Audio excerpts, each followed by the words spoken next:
So yes, we're gonna continue Komorebi.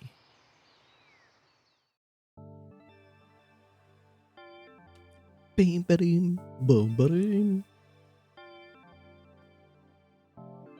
We're still meeting people, and we cannot continue with this because I feel like we first need to do this. So let's see into the next thing here. Journal. View which journal entry. Number 1. Oh god, it's text that I need to read.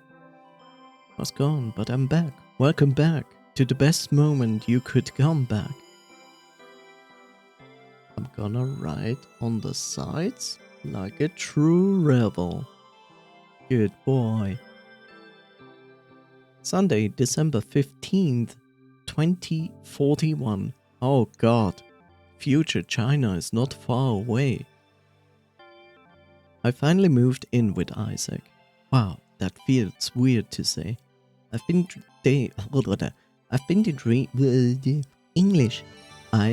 dreaming of a new start for such a long time.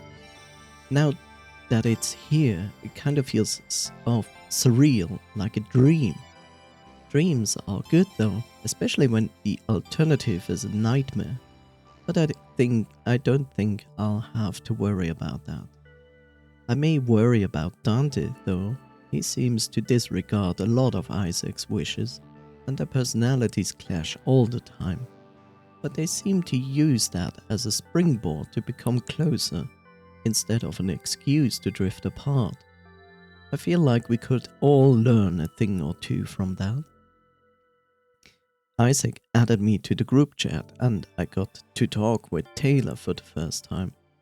We're going to try to organizing an outing in a few days so I can meet him for real. He's a pretty popular streamer actually. I could even tell from the energy he exuded over the text that there was something special about him. I wouldn't throw the term born entertainer around easily, but he's definitely a born entertainer.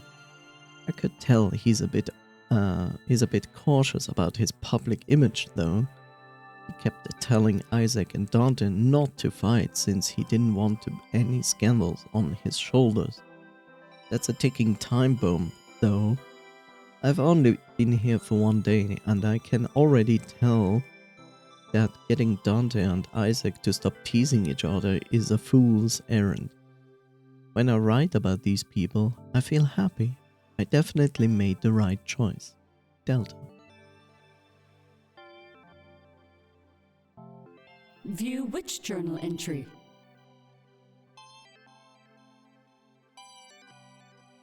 We're all just numbers in a computer.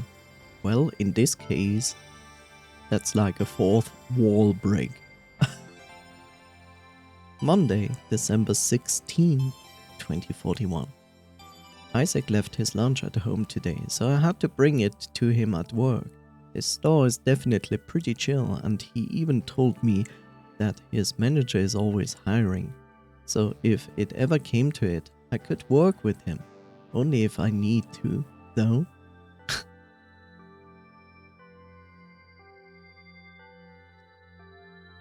I know it's correct, but it always throws me off that though comes at the end of a sentence. A last resort. Working with friends can easily destroy productivity. Correct. There's also the fact that we'd be competing for sales. That's never a good thing to do with people who are close to you. Not that there would even be a competition. I mean, I would clearly win. I would clearly win, yes. I do feel kind of bad for Isaac though. He mentioned that he lost commission. He mentioned that he lost commission on a lot of sales. Is that correct? I would write he mentioned that he lost commissions on a lot of sales. But I guess commission in this kind of thing, yeah, okay, no, it's not wrong. I guess people who were up to no good decided to con him into selling them some stuff. He told me that he can lose points since he's basically enabling their crimes. Since when is ignorance a form of complicity? Isaac is 100% innocent and I would always have his back. I wonder what crimes they were committing and why they would need to buy so much stuff though. Maybe I'll ask Isaac sometime. If they dock points from his score, they better give him every last detail, or at least let him contest it. But I guess if Argus didn't want to tell him, they could hide behind the new glitch in the system excuse. A blanket statement that seems to absolve Argus of any wrongdoing lately. It's pretty weak. Anyway, my mind is just running wild. I wasn't even planning to write in this journal today, but it's currently late at night and Dante is blasting music while he works. I'm pretty sure that I can hear Isaac fuming all the way from my room. View which journal entry? Tuesday, December 17th, 2041. I met Tyler today. It was definitely an experience. He even tried flirting with me like 5 seconds after meeting me. But I guess that's just how he is. Can't hate on a guy for being himself. Harmless fun. It was also my first time going to the Triple R. That's the coffee shop our gang frequents. It also doubles as a nice place to go get a meal. The hangover breakfast has been immensely recommended any time the name of the shop is brought up. The Triple R. Rest, relaxation, and whatever the third one is. I guess it's one of those mysteries we'll never solve. Or I guess I could ask the employees. But that requires socializing. Socializing, that's Anyway, I didn't even get to learn much about Taylor. The topic of the day was our upcoming nightclub trip. Isaac seems to have planned a party surrounding my arrival. And not only that, but there's another new friend of his coming to town. I guess I wasn't the only one. Not that it matters. I can't expect everyone else's lives to resolve around my arrival. But it wouldn't hurt if it did, at least for the first little bit. Everyone likes feeling like a star every once in a while. Dante left his wallet. I think I'll bring it back to him. He did mention wanting to bond when I got the chance, and his room is pretty close to mine. I wonder if he even realized his mistake. I'll figure that out right now. The wallet thing I haven't experienced yet, so I guess that's this or that. So let's do this. Experience pivotal fragment. Locked out? Wow. The safety of the past is the greatest treasure that we can never possess.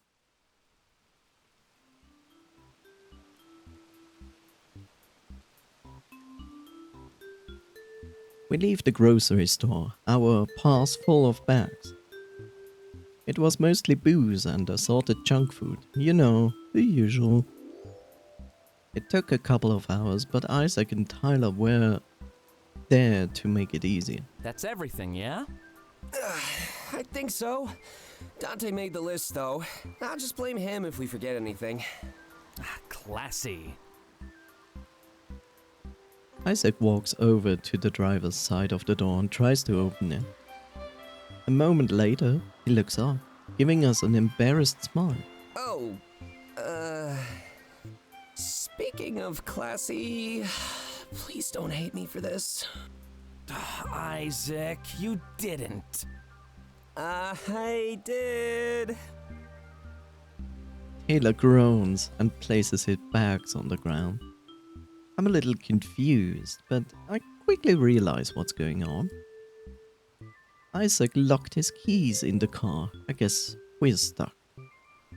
And you insisted on using this dated piece of junk. If you had more refined taste, you could just whip out your phone. I do have refined taste, and it's not dated, it's vintage. Oh, here we go. It's sketchy, is what it is. You say that, but you'll thank me for having it one day. Oh, yes, of course. I'm so grateful that you stranded us in the middle of the city. That day is not today. Taylor sighs, his annoyance almost exaggerated. Well, looks like we're walking. This is Isaac's mess. Let him stay and fix it. Nah, I'm actually gonna walk with you. I'll have to grab some tools from my workshop. Thankfully, this isn't the first time I've locked myself out. Thankfully? Yeah, always makes a good story to tell. Why not just get a new car? You know, one that follows regulations. Because I'm just made of money. He scoffs and walks back toward us. I said toward instead of towards. Yay, I'm learning. Good me. Taylor picks up his bags and we start walking in the right direction. With all this added weight, it would take a couple of hours to get back home. A couple of hours? Are you living that far outside of the middle of the city?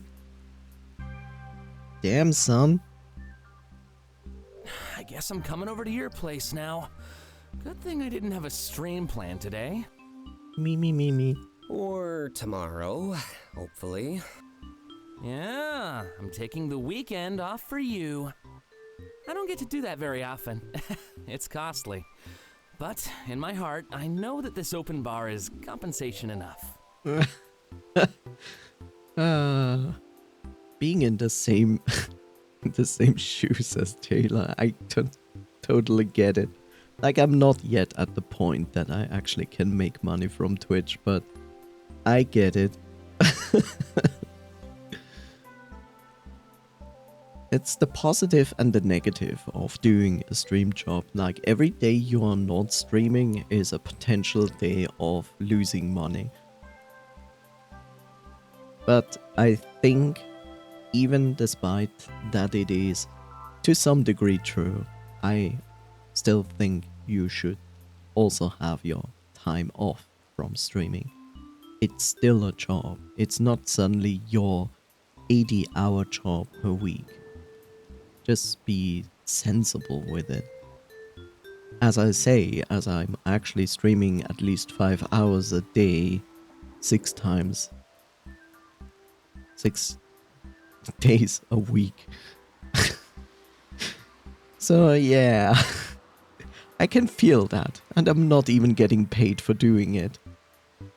Yeah, I know, I was streaming for 10 hours yesterday. That's why I said at least 5 hours a day. So I get it. There's also, like, in my case, I can say, like, it's an upside down case, right? Because basically I do mostly in my streams what I would do in my free time. So it doesn't feel like work. So I'm fine with it. But yeah, it's something every streamer will run into, where you just feel like I could take time off from streaming and do something for myself. And then if your hobby is video gaming and you are usually streaming video gaming, you get this feeling of like, why am I not streaming this? Because you're basically doing your job in your free time. And it becomes increasingly hard to ignore that fact and just be like, no, just have free time. It's something every streamer deals with. It actually doesn't even matter what content they are streaming. You get drunk after one cocktail. Taylor, you're just like me. Good boy. Oh, I plan on going farther than that. Oh no, he's going to drink 1.5 glasses. You wanted to make the night memorable, right? I think the marker of a memorable night is not remembering it at all. No, that's bad, Taylor. Don't do that. Oh, so you're an alcoholic. Says the guy who drinks beer at lunchtime. Day drinking is better. Oh, I can't wait to hear the explanation on that one. Before they can continue talking, we almost bump into somebody. Quickly dodging to the side, we turn back and apologize. Oh, sorry about that. Don't worry about it. Oh, do you remember that voice? Noise? Does that voice invoke something? Who could this be? I wonder. Say, that's a lot of food.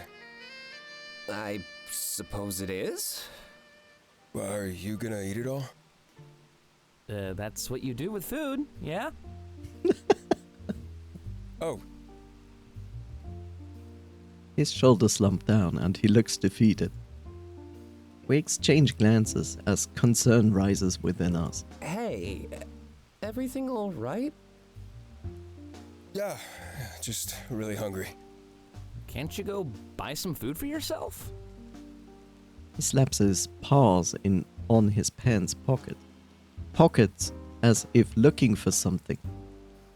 A clearly comedic gesture, as we can now tell he's carrying nothing with him. I guess I forgot my wallet at home. Your phone too? My what? We exchange glances once again as we start to understand. Oh, you're Zero. That's what they've been calling me, yeah. My friends are here to protest. I just wanted to see the city. Didn't pack enough though, and now this walking has me starved. We huddle together and start whispering amongst ourselves. Among us. What do we do? Beats me. I've never met a Zero before. Hey, aren't we gonna lose points if we keep talking to him? Dude, he's a person, not a liability. Oh, morals and ethics, Tyler. Of course. I can hear you. Isaac and Tyler look scared stiff. To break the awkward silence, I grab an apple from Taylor's bag. Holding it out toward the Zero, I make it clear that it now belongs to him. No joke? I shake my head and apologize on behalf of Isaac and Taylor. Yeah, I'm really sorry. I'm just not used to seeing, Zeros in the city. Or, well, anywhere for that matter. You and your friends are making history. Yeah, if you say so. He steps forward and grabs the apple out of my paw. What do they call you? I tell him my name is Delta and introduce him to Isaac and Tyler. Delta, huh? So I guess you're the cool one. Because I have the most cliché name ever?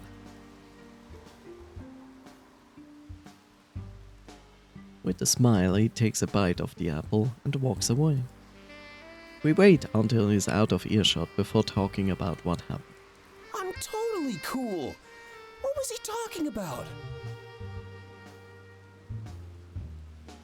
Okay, nerd. Yeah, the definition of cool. Walking around in a jacket that's 3 sizes too big. I'm growing into it. I think you're beyond the growing part of your life. More like filling it out with all that junk food you've been eating. Anyway, let's keep going. Hopefully that was our only distraction. Wait, I'm actually kind of concerned. Trust me, Isaac, it's nothing to worry about. Totally normal to be concerned with your weight. I don't think he means that. No, you idiot. It's the Zero. He said he wanted to see the city. I have ears. Yeah, but that means he's never seen it before. He's one of the Zeros that was born on a colony. And? He never got a chance to say no to the system. He must have had ideals forced onto him by mom and dad. Oh, I see what you mean. At least we get to choose. Shouldn't he, too? I agree. I agree. In this kind of system, it's not fair. When you think about it, let's see, you reach 0, you're out of the system, you're basically exiled from normal life. It's not fair then when you have like a child, that the child instantly becomes a 0 as well. That's not fair.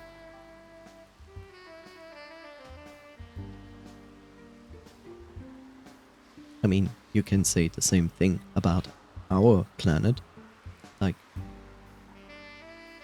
every child deserves to have a chance to become something in their lives.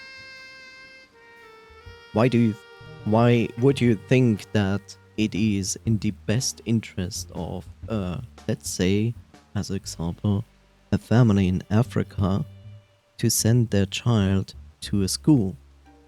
Because they want their child to have a better future than they have.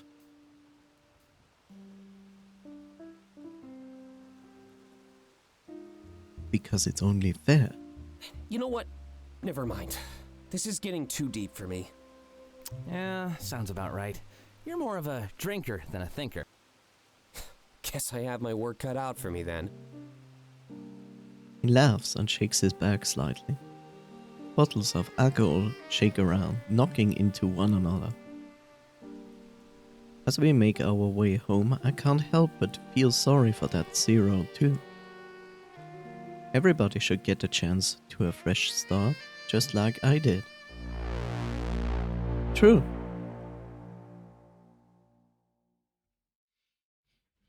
Definitely true. Let's go here. Experience pivotal fragment. Another session.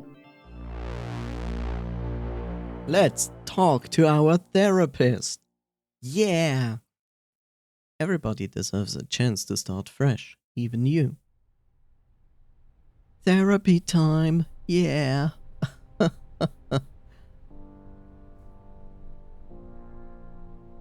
Counselor stares at me like he's unsure of what to say. A few sheets of paper in his paws sporadically divert his attention. I can tell he's reading the notes from our previous our first session. We didn't get to cover much ground, but it was still a nice experience. I was worried we wouldn't get along, and that was a bit of a stressor. He seems nice though, and a lot of my worries have dwindled. Terribly sorry about last time. I hate cutting things short.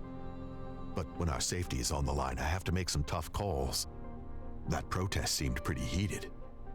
I hope they didn't give you any trouble. I shake my head. I had no issues getting home. I don't think the protesters wanted to hurt anybody. They wanted change. Winds of change? Obviously, some would fight for that change, but no paws have been yet forced yet. Interesting times we live in, hmm? Yep. Pay a group no mind, and eventually it'll grow unchecked. At this rate, the heads of August might have to get involved. Yay. But let's not worry about that right now. We're on the clock. There's a couple of things I wanted to ask you last time, so let's start there. With how calm it is outside today, I don't think we'll have any issues. Giving him a nod, I lean back in my chair. I really didn't need to be here, but I didn't want to lose points either. It seemed like we are in a stalemate until he cleared me as a patient. I only saw my last counselor for so long because it was part of my norma. With a big life change like this, I wanted to leave some of that stuff behind. If he can deem me mentally fit, then I won't have to see him anymore. That could be easy or hard, and it differs from doctor to doctor. But with how we're getting along, I think he can tell that I'm doing well. As I've said many times before, my lack of vision has never held me back. This one is actually a bit atypical, but I'll ask it anyway. As we've already established, you're a bit of a unique case. So, if you had the option to experience a vision, would you? I know you say you're fine without one, but this is a different angle. If I could offer you a vision of your future, would you take it? Keep in mind that you might not like what you see. Not at all.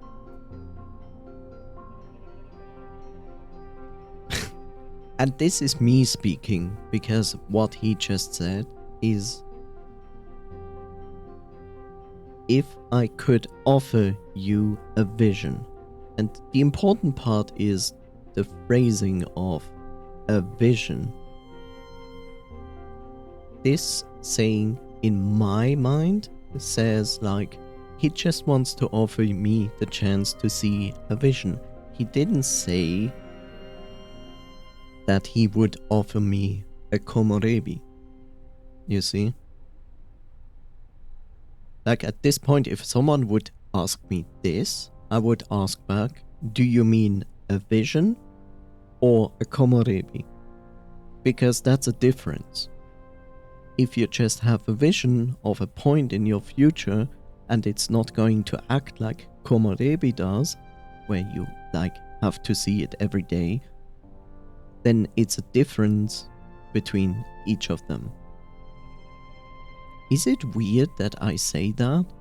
Like, I'm wondering, how do you see this? Like, I'm usually reacting like that to things like that. But that's specifically me, and I know why I'm doing this. But I wonder, would you see it and read it and understand it that way? I'm curious.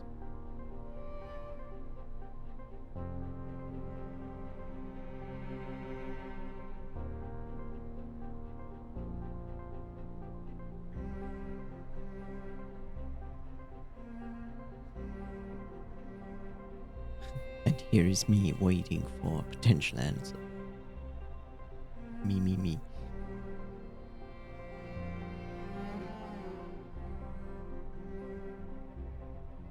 Like, Aslan, very nice, you could like try to answer this, but then again, I don't know if you're actually listening. I'm fine with that, Komorebi. All right, I'll take your word for it. You're a really interesting person, you know. I like that. Most people like you crave Komorebi. To be like everybody else. I've never found any merit in that, though. Trying to be like other people only makes you forget who you are. There's a certain beauty in embracing what makes you special. Yes. The most boring thing is to be like everybody else. Man, that's so boring. There used to be a time when you couldn't do that. At least not without being judged by your peers. Okay. Even a few generations ago, psychics were a laughingstock. But then Komorebi came along and turned the tables for everybody. My point is that society moves on to a new fad almost every other day. Trying to stay current, trying to fit in, is generally a bad idea. Be yourself, Delta. Your time in the spotlight will come eventually. I'm not unsure where he's going with this. He makes me do that a lot, doesn't he? Regardless of your thoughts right now, in the future you may feel pressured to fit in. I try and give my patients lessons that they can use for the rest of their lives. So even if I end up clearing you as a patient, you'll be just a tad wiser. You know, when he puts it that way, it sounds kinda cool. I may not need a therapist, but maybe I shouldn't think of him as one. He's like a mentor, an older, wiser person to teach me valuable lessons. As I was saying, Komorebi changed the way we see almost everything. We look back on history and see prophets all the time, but we never believed them. Seers, soothsayers, fortune tellers, we see them littered throughout our past. Back and to answer the question, I wouldn't have thought it that far, I guess. Okay. But now it's impossible to justify our skepticism. In fact, it now seems unreasonable to deny. Who's to say that Komorebi wasn't gifted to special people in the past? These people throughout the ages could have just been the first to receive it.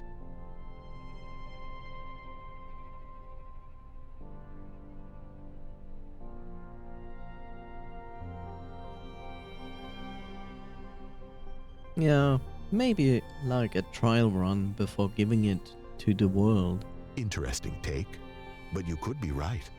We do trial runs all the time. No reason why nature can't do the same. It's just that the implications of these visions unsettled a lot of people. I'd advise you not to think of Komorebi as a gift, though. A lot of people without visions do that. They feel like they weren't worthy. That's a downward spiral, though, as I doubt we'll ever be able to prove its origins. Correct. But regardless of where it came from, we have to live with it. You seem to be doing pretty good in a world like this, though. You may not fit in, but like I said, you don't need to. He smiles softly and places his papers on the stand beside him. I'm a bit of an outlier myself, you know. There's a reason why I counsel people like you, Delta. So when I talk about not having visions, just know that I speak from the heart. A lot of things you feel over your lifetime, I already have. Doubts, fears, depression. There's a lot that could come your way. If I can make it easier on you, then I consider all of this a success. This makes sense. We are usually experiencing things, and then if it's something that wasn't so good, we are usually trying to educate other people on it and be like, I know how this is, and I'm giving you potential options to try out to get through this. It's basically the same thing, as simple as the smoker who smokes cigarettes knows what they're doing and they know it's not good for them. They just have a really hard time to get over it, and still they go around and tell other people, do not start smoking. It's bullshit, costs a lot of money, it's killing your health, it's just not worth it to start. Of course, this is more in the reason of a hypocrite. But even, let's say the smoker actually got over his smoking, even then he would actually educate other people on the fact that they will tell you, do not start to smoke. It's how it is, and it's a good thing. Like, your experiences with bad things make you a good educator on said experience, and you will happily help other people who go towards that direction or are in that situation to get them out or get them through it. Like, I think I would have assumed it being a hypothetical and meaning just like Komorebi kind of vision, or that game would introduce some new thing, like here is the new thing that lets you see a vision thing. Yeah. No, I get it. The thing is just like I said, like for me,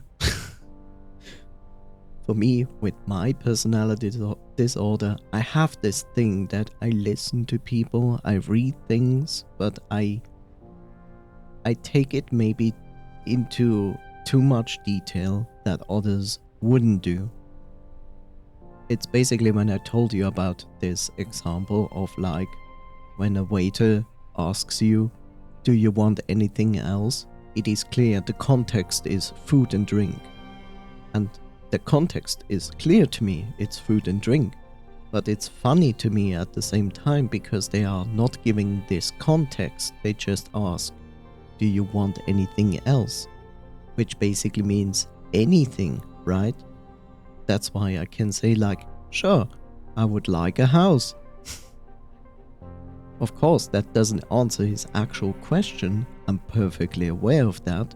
But it also shows them that they basically asked a question without context in reality. It's not helpful at all. Most people laugh about this fact because they realize like why I did this. But that's not gonna change them changing the way they ask something. Of course not. I'm just doing this for amusement mostly. But I just noticed this here in the same context.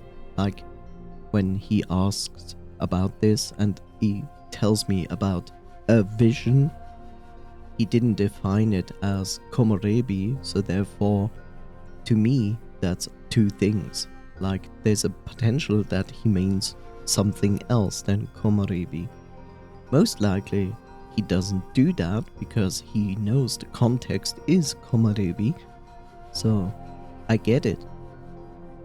I cannot tell you why I'm doing this. I just do. I can't help it. Like, I just read it, I hear it, and my mind is just doing that. It's like, this is a potential difference. And it's just there. It's weird. And that's why I'm usually interested to hear when something like this happens. I'm interested to hear from other people. Would you actually interpret? Would you actually understand this as the same thing I just did? Or would you never even question this because it would be obvious that this was never meant? Whoa! So he's never experienced Komorebi either? I also find it interesting that he's starting to open up to me. Until just recently, it seemed like he was reciting a self-help book. You might not experience these things for years to come. But unfortunately, we all have a crisis or two throughout our lives. Yay! When yours comes, I hope that you'll look back on these talks with an open mind.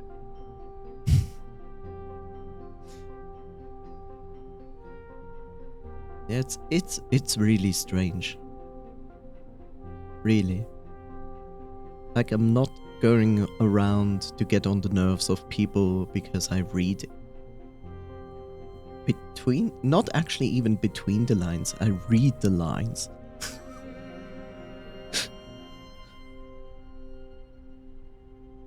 I don't know. Like, it's weird because I'm in the position of like, I completely understand what you're saying. I completely know where you're coming from.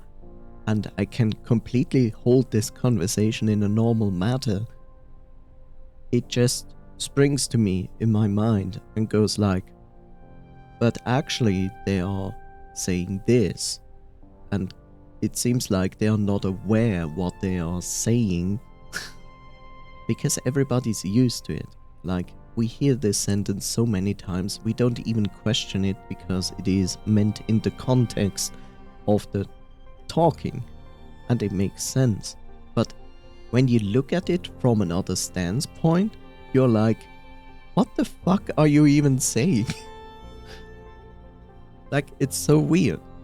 Like, the waiter just asks, do you want anything else?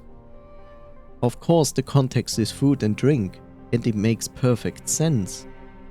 But when you look at from a distance, you would be like, bro, you're not asking for food and drink. You're just like, would you like anything else? Open a jacket, like, would you like some drugs? Maybe a weapon? Hey, bruv. What do you mean, what the fuck? Hi, Coffee Siphon. How are you doing? How was your Monday? Hopefully not so bad. It feels a little harsh to me to tell... it feels a little harsh to tell me that my life will be difficult in the future.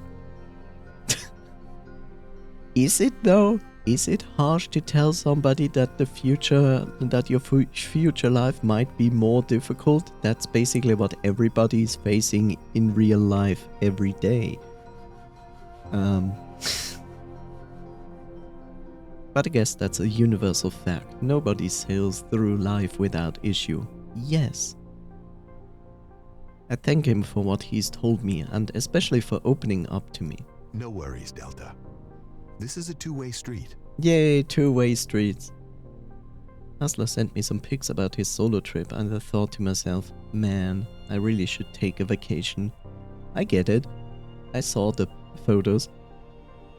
Really nice trips Hustler did take. What's a vacation, Coffee?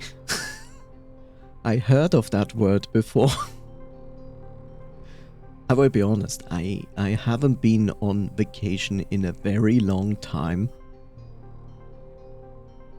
Because I had no reason to. Like, sure, I had vacations, but the vacations were me at home or being here locally and maybe doing things here locally. But actually traveling somewhere? That has been many years by now. Yeah, I haven't done any traveling for years. Yeah, same boat here. Traveling? No way. What is traveling? I heard of this word before. Is it something where you move your body? Usually I just put on my VR headset. Smile. I don't own a VR headset. Sad. Cry. I may do most of the talking, but I try to mix it up. I want to talk to you, not at you.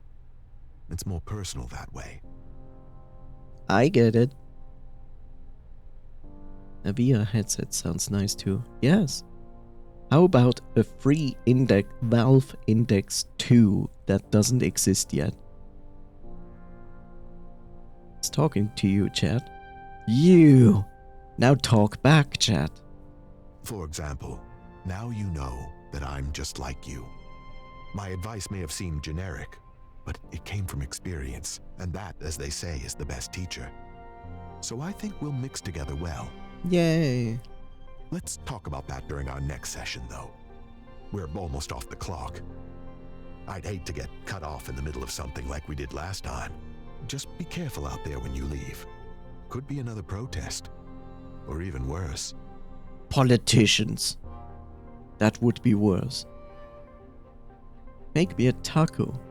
I can't make you a taco because I don't have the ingredients. Well, that's basically a lie. I could potentially make some taco.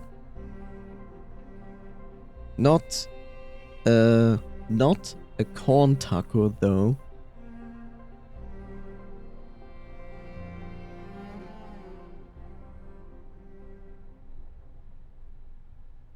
And here's the question, the most important question, Coffee Siphon.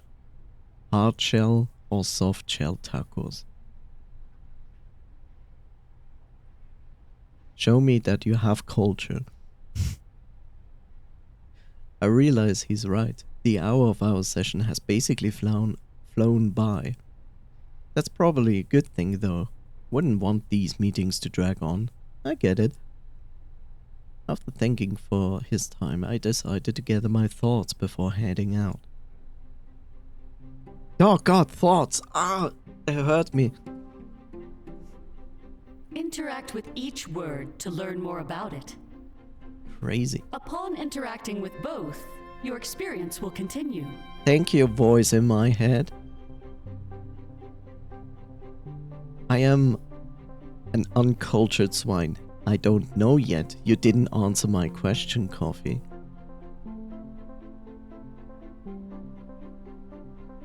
The inner workings of the corporation are shrouded in mystery. Nobody even knows who runs it, but theories run rampant. Nobody knows who runs it? Currently, it must be in the paws of the founder's child or children. It's been way too long to remain in the paws of just one generation. But no matter who runs it, their influence on society is clear. A world without Argus Corporation would be awful. Let's hope Apple never reaches that state. At least that's what we think. All we can really do, is speculate. Either way, the influence and the power of this single corporation is immense. They have a monopoly on almost everything and use it to maintain order. Order! Could be worse. They could use their power for nefarious purposes. They could be dragons, and dragons are hot, and therefore I would want Argus. Were you asking about tacos? Yes, I asked you, do you like soft shell or hard shell tacos? Not worth thinking about, though. There are far more real issues at hand. Any's fine, actually. Namely, the protests and the people living outside of our city limits. Zeros.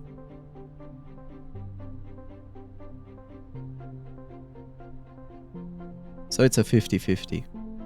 I mean, that's still... That's acceptable. While the system is presented as mandatory, some people still dodge it. They have no score, no identity, and live outside of the city in self-sustaining colonies. They are known as Zeros. While originally a small group, they have since grown quite large. But as they grow, so does the size and scope of our city. The Argus Corporation has slowly but surely been encroaching on the Zero territory. They are running out of space, and the integrity of their communities is more and more at risk. Some people say that they deserve it, but I don't think it's so black and white. I have questions. Where do we live? Is this like a small little planet? And there's like only a small patch of land and the rest is, I guess, an ocean? Because they say like they extend the city reach and the people outside of the city living at the borders of the city are Zeros. You're literally telling me like there's no land anymore. Like this is a small island with one city in the middle, and at the edges then live the Zeros, and we expand our cities so the Zeros have less living space. I don't know, like we have no information about the actual world and where this all plays, but from what they are saying right now, it sounds like this theory of mine that this is just a small island, because otherwise it doesn't make sense. Because otherwise you have like huge tracts of lands, so you cannot actually speak of something like we're taking the space away from the Zeros and they have nowhere to go. Either way, these protests aren't violent and they are calling for any substantial change. They aren't calling for any substantial change. Zeros simply want the ability to enter the city legally and purchase what they need to live, which is a good right to have and you should have. They need this because the loss of space means they can't make enough on their own. And not only that, but many people who live outside the city don't do so by choice. If you abandon the system, you wouldn't be allowed back. are your children or even their children, yet that part of the system is absolutely fucked. Many Zeros suffer for the choices of those that came before them.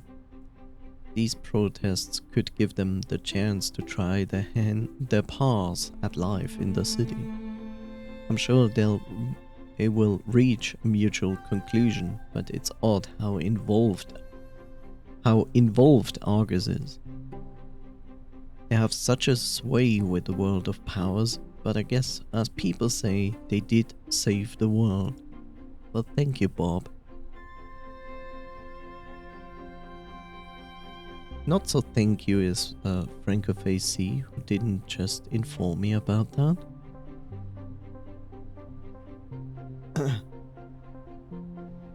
Maybe they're simply collecting what they now believe is their reward.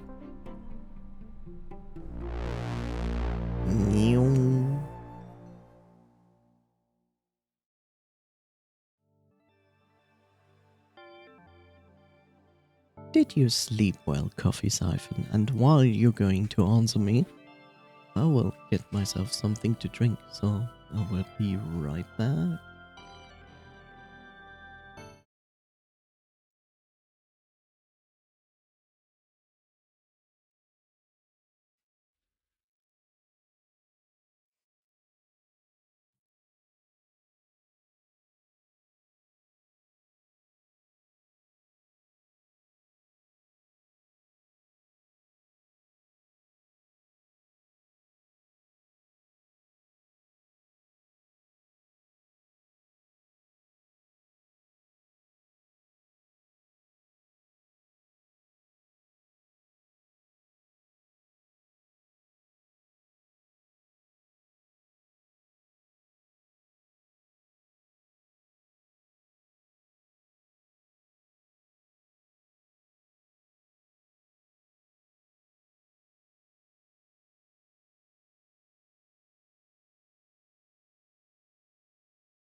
And I'm back.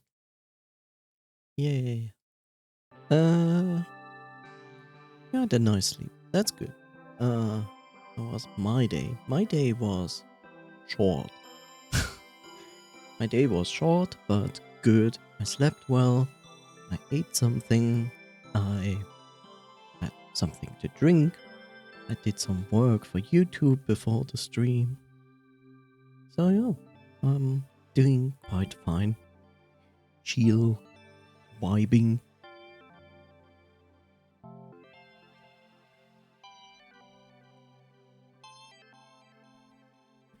Yes, yes.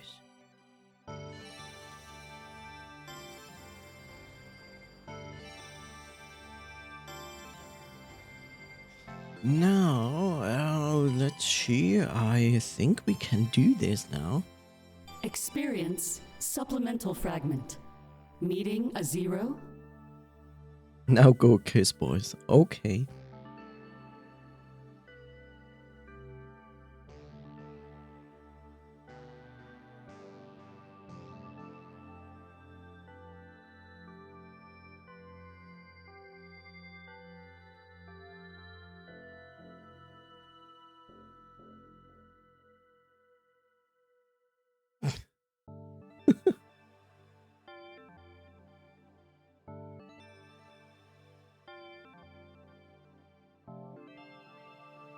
One moment.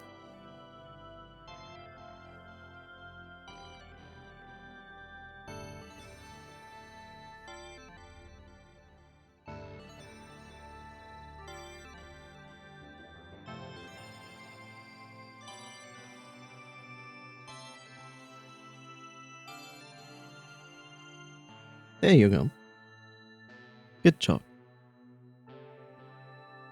Now I have kissed boys. If the boys let me.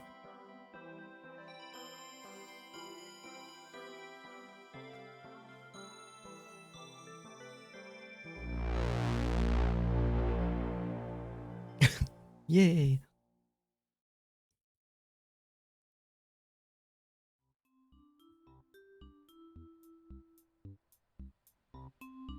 I ran into a 0 on the street a couple hours ago. By the way, this is a group chat. This is not an actual talk between these people in real life from person to person.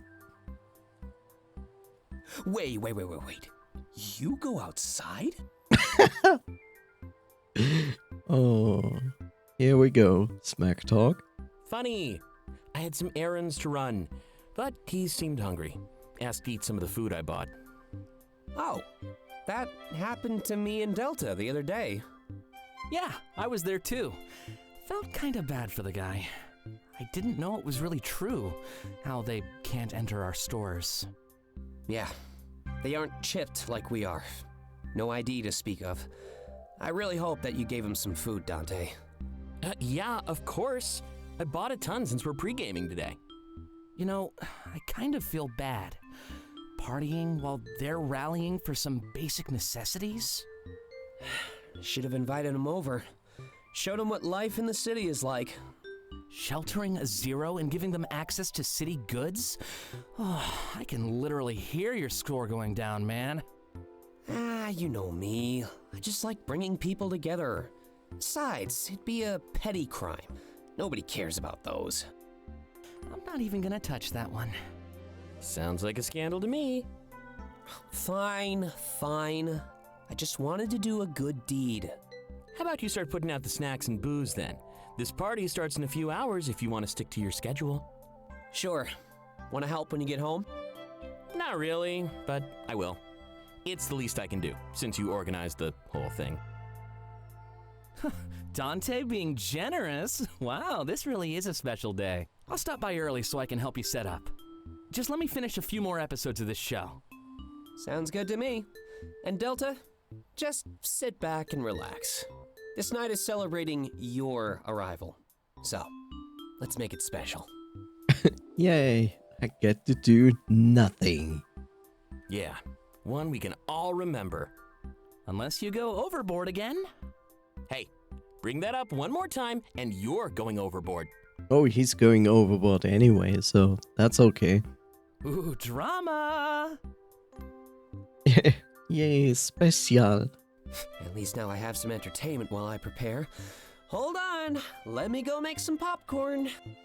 My suffering isn't entertainment. Oh, it is. It really is. Hey, can I get extra butter on that? I've decided that calories don't exist this weekend. Oh. Sure thing. Just make sure to keep an eye on Dante. And don't stop fighting either. I'm loving the energy. Woo!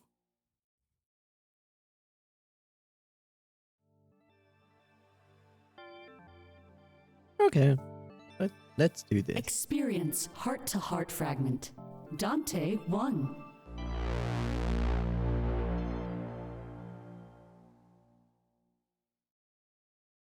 Bum, bum, ba, bum, bum, bum, bum, bum, bum, ba, bum.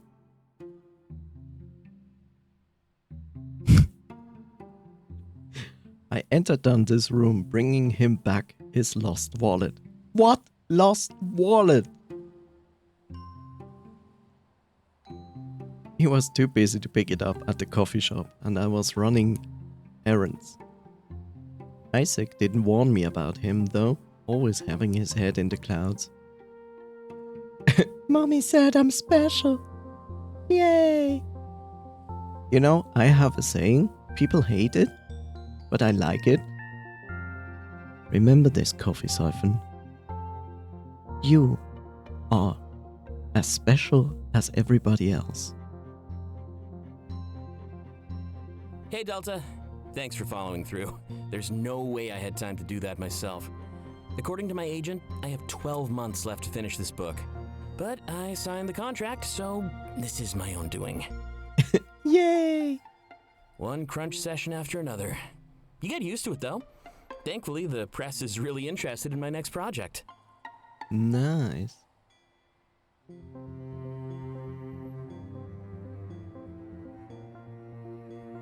That's a very tidy bedroom or room. I guess it's just one room because everybody has like one room for themselves. Clubstep 2000, thank you so much for following. It's very nice of you. I knew he was a writer, but I didn't know he was this successful. Until this point, he's never mentioned much about his career. It's probably now that we are alone. Everyone else in his life probably knows already. Well, now that you're here, maybe you want to hang out for a bit? I could use a little break from that empty page. It's taunting me. Usually does, but today it's pretty bad. Probably the stress of working under a deadline. You know, a year is a long time, but it doesn't feel like it. If I aim for 1,000 words a day, I should be all right. Just 1,000 words a day. It's not much. Haha, hee hee, smile. But right now, I stand at 0. I have the story mapped out, but that opening scene is the worst. Gotta grab the reader, but also keep the momentum going. A moment later, he gets out of his chair and moves to his bed. Sitting at the edge, he points to the now empty chair. Go ahead, take a seat. Don't usually let people in my bed right after meeting them. Very subtle. But I like your vibes, Delta. Tell me something about yourself, if you're down, that is. He lays back and looks up at the ceiling. That's such a vague question. I don't know where to start. Down. Bad. Look, he's not as open and direct as Taylor. That we have to agree upon. Like, Taylor was coming in and flirting instantly with us. And you do not have to forget, this is a furry game. Of course there will be always some kind of innuendos and stuff going on. Tell him that I wanted a new start Things were getting stale. Huh. Interesting. Things were getting stale here, too. Guess this arrangement benefits all of us then. And it was nice of your boyfriend to rent you a room. He's clearly teasing me with that implication. I don't bite. You know, he doesn't let just anybody move in here. There's a reason it's been the two of us for years. Because you two are his boyfriends? Oh, burn. I guess I'm just saying you mean something to him. Keep that in mind, alright? A friendly piece of advice. When you write romance, you start to pick up on these things. I guess it's not really any of my business, though, just advice, like I said. But none of us would be surprised if you two ended up together. I nod and thank you for the advice. Just don't mess with those mods he makes. I got off super easy when you arrived, trust me. It's so bad, I just tell myself to take his insults as compliments. The people we hate are usually the ones we love the most. He wouldn't crack down on us if he didn't want us to grow. Well, since you hate on Isaac as much as he does on you, what is that telling us? He sure likes talking about Isaac, huh? I try to change the subject and shift it more toward Dante. Curiosity takes over my mind, so I ask him about his next book. I wish I could talk about it, but I can't. I know this NDA thing that I have. I'm under a strict NDA and a bunch of pesky red tape. In fact, I think I've already said way more than I should. Foreshadowing. Instantly right.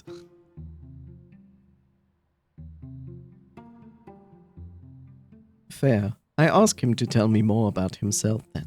I don't know about that one, Delta. I'm a writer, so I know a lame story when I see one.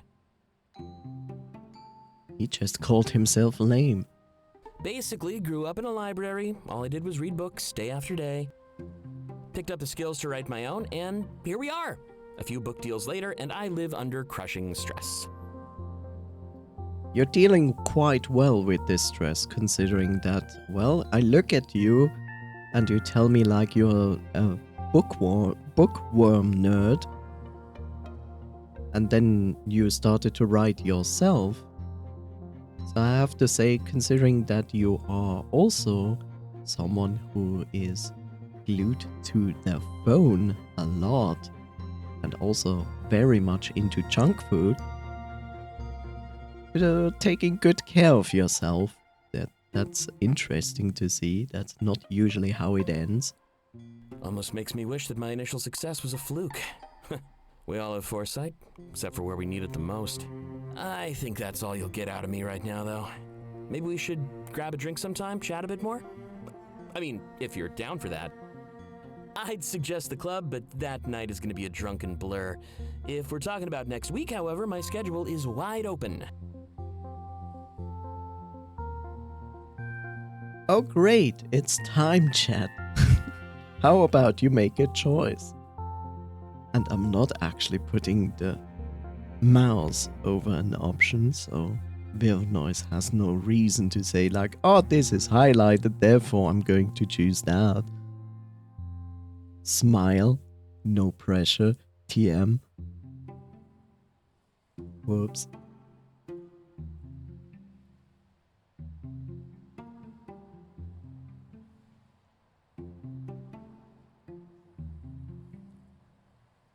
So I can just pressure coffee into this, maybe Asla if he's listening or wants to, and Noise. Well, Noise has no choice. There was never a choice.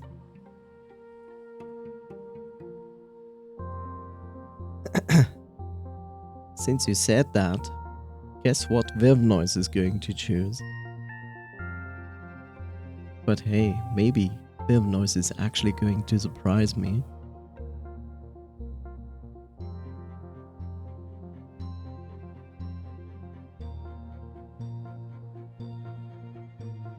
Let's see. There's always the problem there's a delay to Wilbernoise, and the other thing is I'm not sure if Wilbernoise is always listening.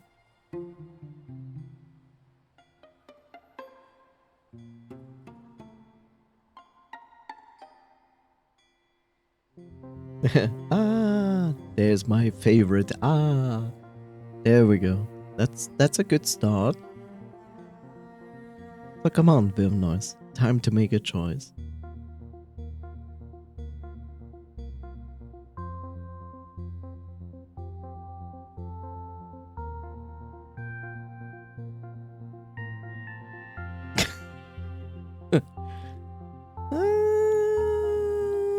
Sure, in this case. But because I just said that, it's gonna be a flip. That's always how it goes. So predictable. What have I done? What did I create actually? What did I create? What monster did I create with this chat? I don't even know.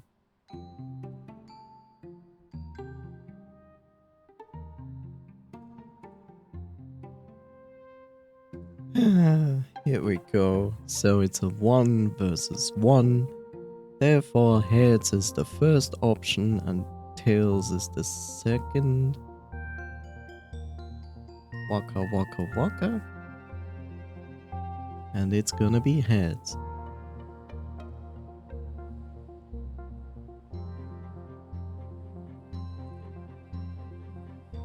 Oh, are you asking me out on a date? No way, I've seen that story before. Taking your best friend's crush? Ugh, totally scummy. Unless you'd be open to a group arrangement. Kidding. Kinda. Not many stories go that route. Could be interesting, though.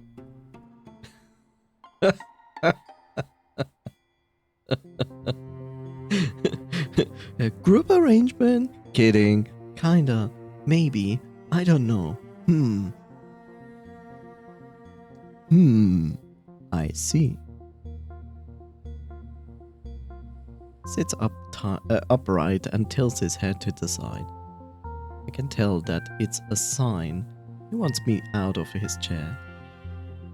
However, before I make it out of the room, he calls my name. Hey, Delta. I gotta say, you remind me of somebody. This character from my first book. They're an outsider, like you. I tilt my head, confused why he would bring this up. Well, let's just say I have a deep connection with them. When you told me about your past, they immediately popped into my head. It probably sounds weird to hear, but that made it easier for me to talk. It makes sense to me, even if I can't describe why. This character traveled to a new city. They ended up falling in love with somebody they shouldn't. You know, like those old tragedies, but with modern flair. That sounds pretty cool, actually. If this character is like me, I wonder what happens to them. I asked Dante to tell me some more, intrigued at relating to his fiction. He won't tell us because he wants us to buy the book. Oh, they die. Okay, I stand corrected. Oh, they die. Hopefully things work out better for you, though, yeah? Wow. Oh. With a laugh, he turns his chair around and starts typing away. I guess that was my cue to leave. For real this time. What an odd note to end on. Instead of focusing on what he said, I focus on what he didn't say. Our talk inspired him, even if he didn't want to admit it. As I see myself out, that empty page is now almost anything but. Hopefully this new story has a bit of a happier ending. If that was the truth, he could have just pulled our leg. You know? Experience supplemental fragment. A weird feeling. A weird feeling. Uh-huh. I'm not even sure if I want to see this yet. Experience pivotal fragment. Introspeculation. Yay! Complicated words out of 2 different words.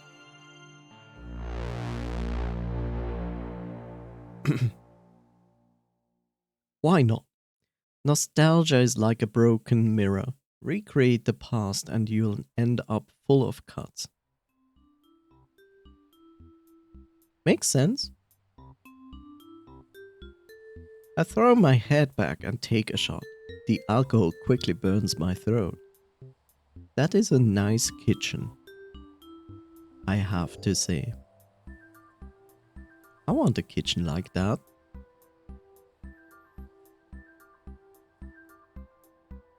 An induction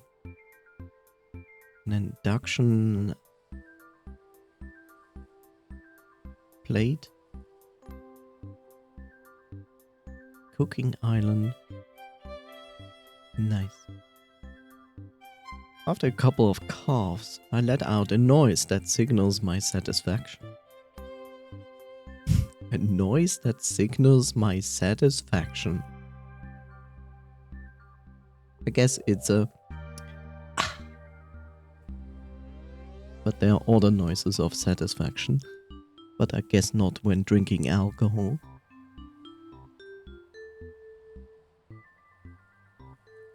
I can't help but feel happy as a warm feeling rises within me. I guess Delta is a lightweight too.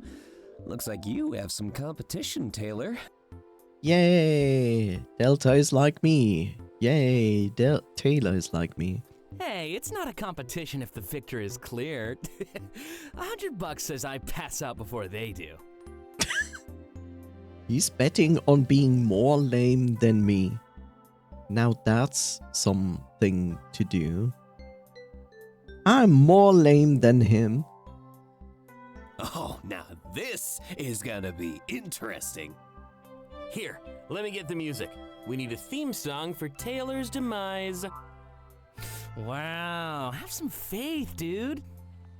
As if your ego needs to get any bigger. If I could afford it, my money would go right on Delta. Wait, you can't afford it? I thought your books were bestsellers. Yeah, they were. Anyway, what do you want to hear? You all okay if I put on some Clays? Good job, Clays. Not only did you make this game, not only are you going to voice act in this game. By the way, Clays is voice acting a shit ton of things. No, you actually put your own name in the game.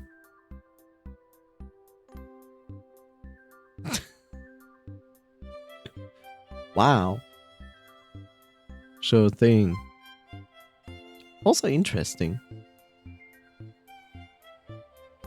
It's an interesting observation. Like, okay, so Dante is a bookworm. He writes books. He enjoys writing books, but he doesn't like the pressure to write books. And he is also easily... He feels easily attacked every time someone like speaks about his actual books. Like he takes it too hard, far too easily, and someone makes like a joke about it. I could go either way. You know, I heard he could too.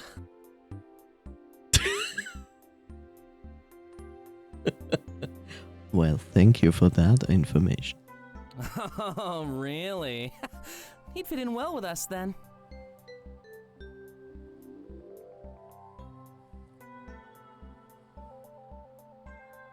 Or do they mean me?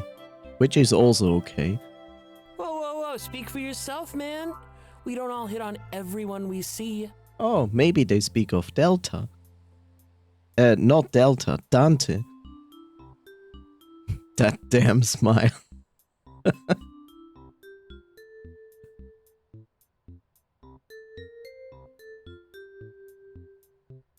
I'm slowly getting a feeling for Dante, like a feeling where to categorize Dante in.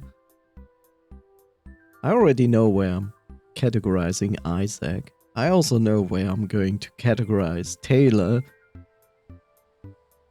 But now I have an idea where to categorize Dante.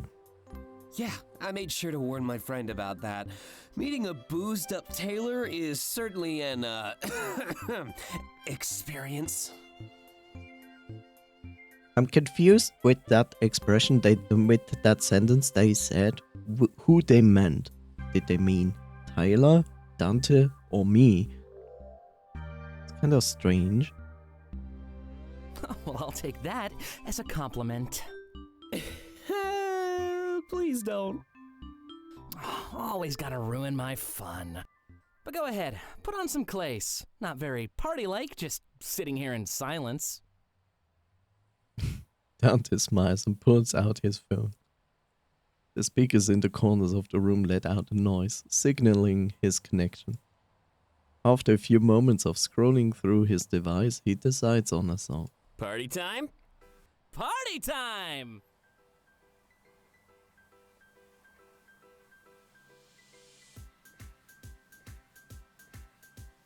I'm not sure if Clays is actually a singer.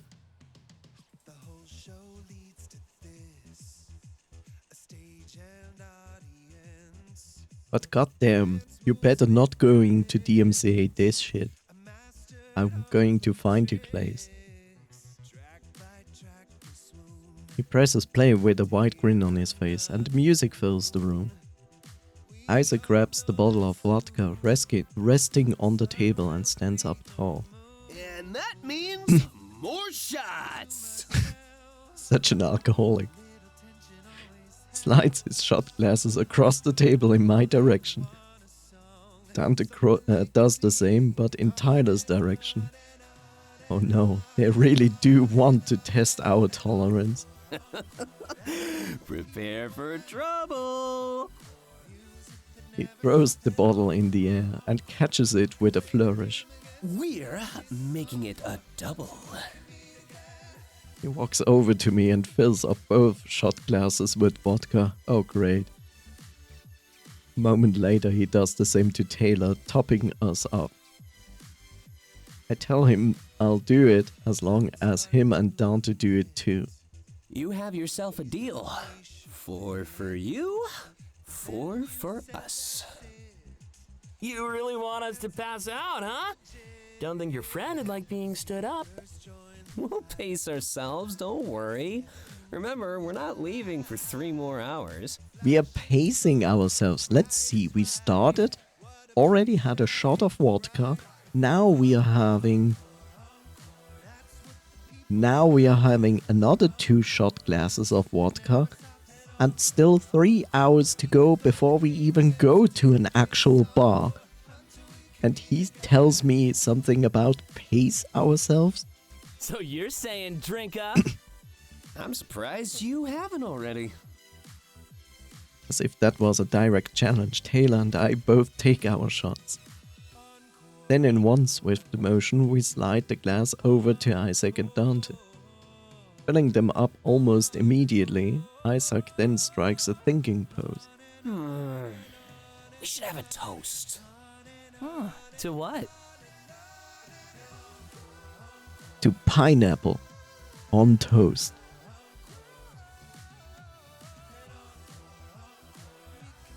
With cheese, which is called a Hawaiian toast? Maybe it also needs ham. Taylor's inebriation is becoming clear as he wobbles slightly. Wow. He wobbles after three shots of vodka? Now that's really a lightweight. If the earlier wager were official, I guess he would be winning. I live by many rules, but one has never let me down. Always let a rider make the toast. It's what they do best.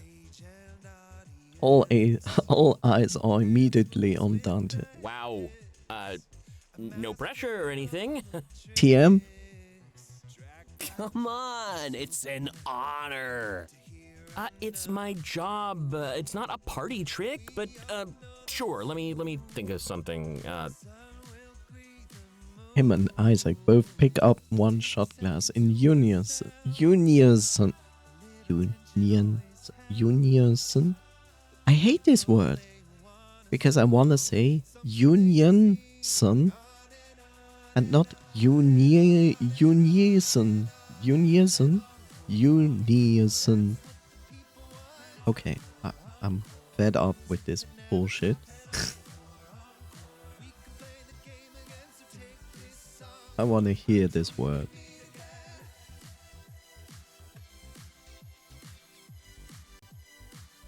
Unison.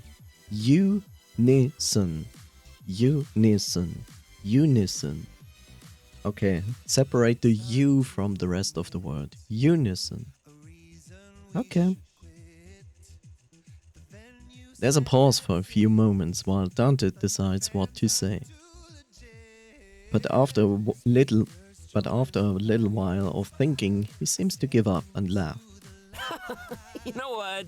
This one's just from the heart. Here's to getting wasted with the people that matter. Yeah, with the people that matter. And with any luck, that list will keep on growing. Taylor and I hold our paws up, like we were taking shots as well. We all say cheers and they down the vodka faster than Isaac poured it. Talk about getting a head start of the night, fast before supper time. Speaking of which, who are we meeting? You gonna tell us who this friend of yours is? Nope. But honestly, I'm nervous too. I've never met him, so it's not just you. Wait a second. You've never even met him? Correct?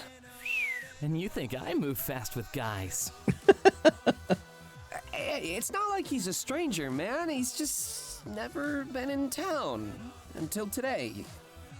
But we've been friends online for a while now. Trust me, he's good. No need to worry. If you say so. Anyone who gives me free booze is good in my books. I just thought you met him before with how much you've been saying. Wow, you're a cheapskate. Nope. Just the anxiety making me ramble. Hence all the liquid courage we just ingested. Might want to switch to rum, though. Vodka's running dry. He shakes the bottle with an embarrassed laugh. We've already gone through a whole bottle? Wow. How do you get through one bottle of vodka? Let's see. 4 shots? And then they gave us double? So it's 12 shots? What the hell? 12 shots of vodka don't make a bottle. Water? Water. Water! Yeah, mate. Yeah, water. Isaac must have a weird definition of pacing. Rum? I'm down. I'll go grab the cola. I think it's time to start mixing. Those straight shots are really starting to creep up on me. With a dramatic flair, he acts like he's passing out. Then a moment later, his head rests on my shoulder. I laugh and exchange awkward glances with everyone else. Or maybe you could get it for me, Delta. I fear I've gotten a bit lightheaded over here. I see.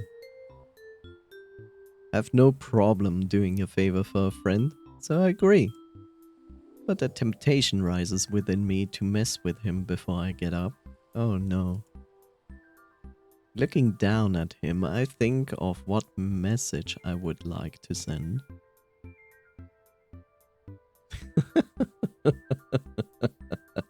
You have no decision right in this one. Wrap an arm around him. I wrap an arm around him and give him a tight squeeze. The others look a little bit surprised, but Tyler sounds incredibly happy. I I'd tell you not to let go, but I really wanted that cola. Ah, yes. The master of romance. A lifetime of practice.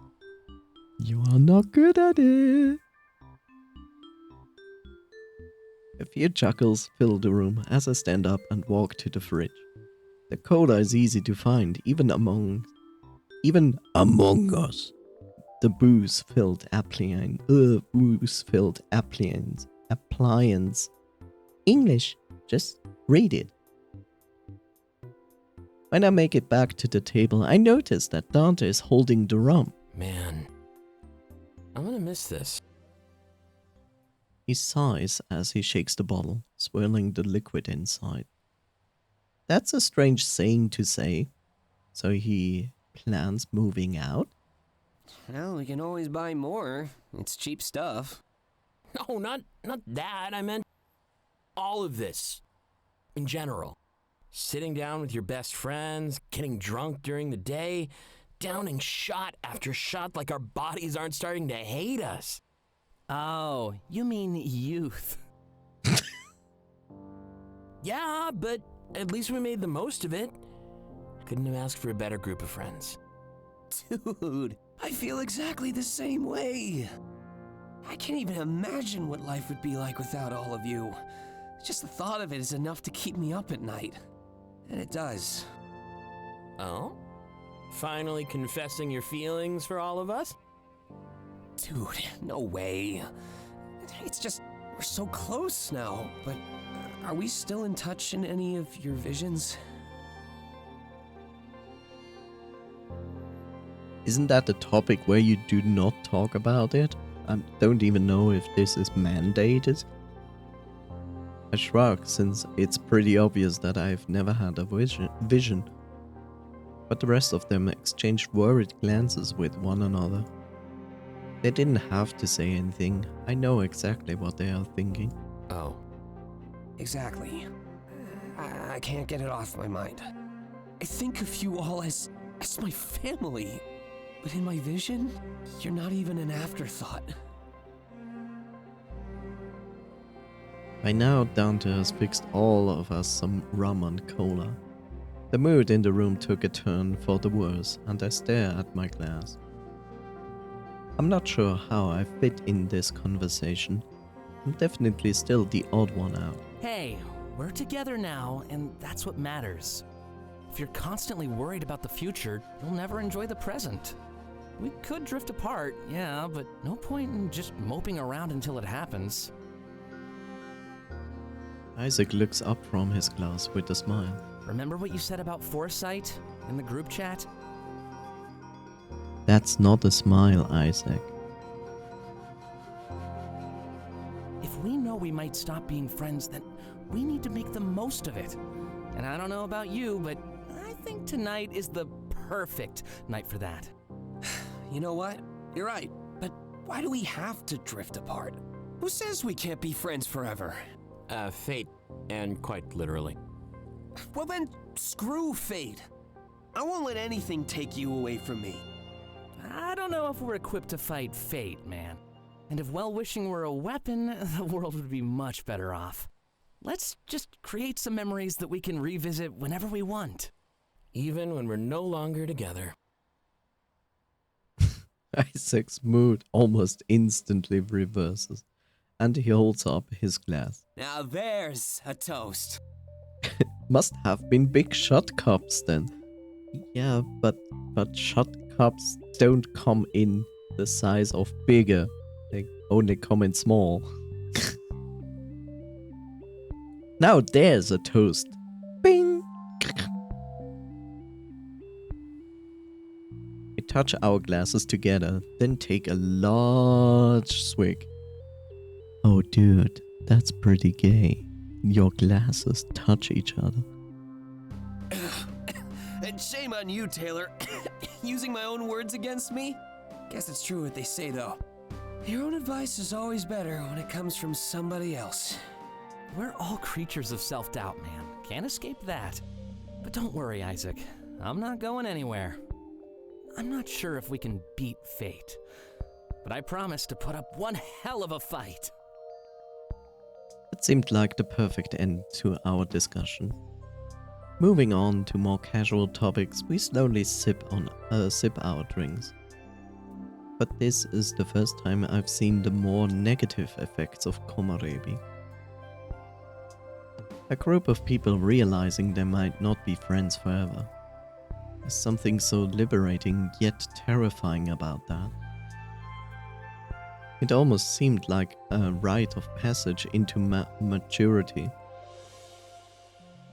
But here I sat with no vision to my name and no input at all. As my new life kept going, I had no idea what the future could bring. And that thought alone was almost as liberating and terrifying as the alternative.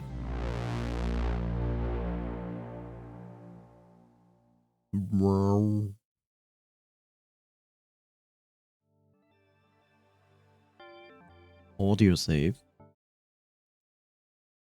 There we go. Experience supplemental fragment.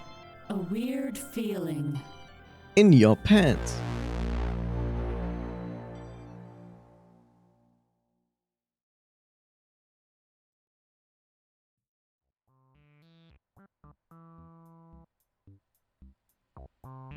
I'm on my way over, but admittedly, I'm a little bummed out.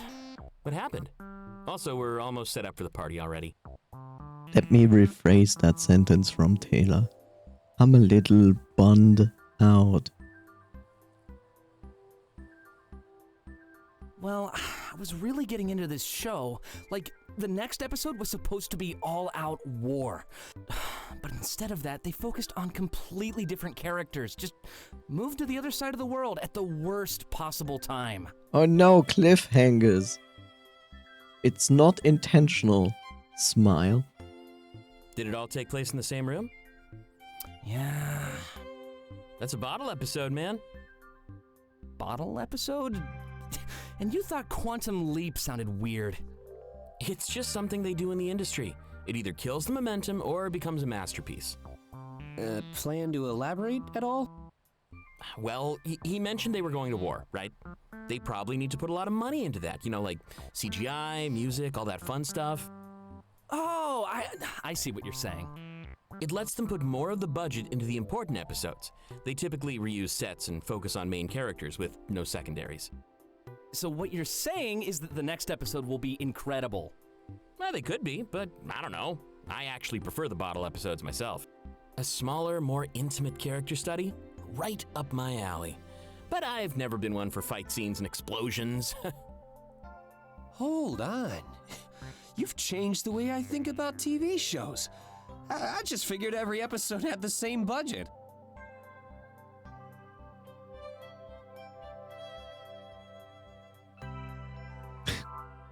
I want to smack Isaac with a pillow.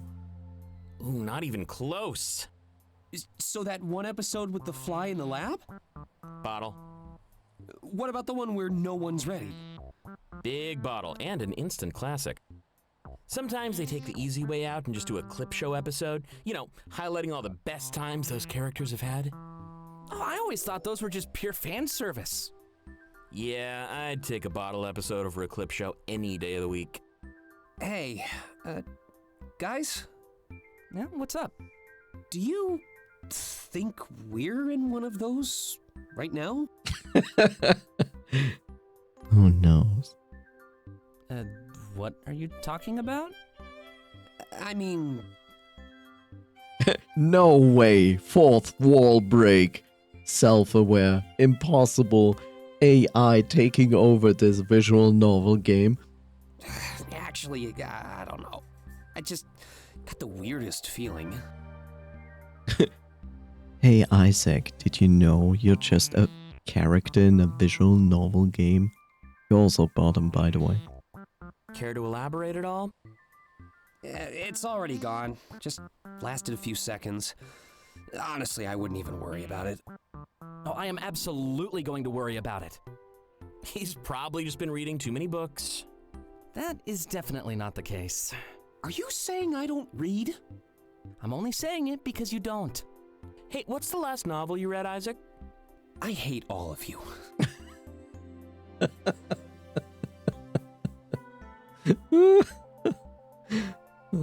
I like this dynamic. It's wonderful.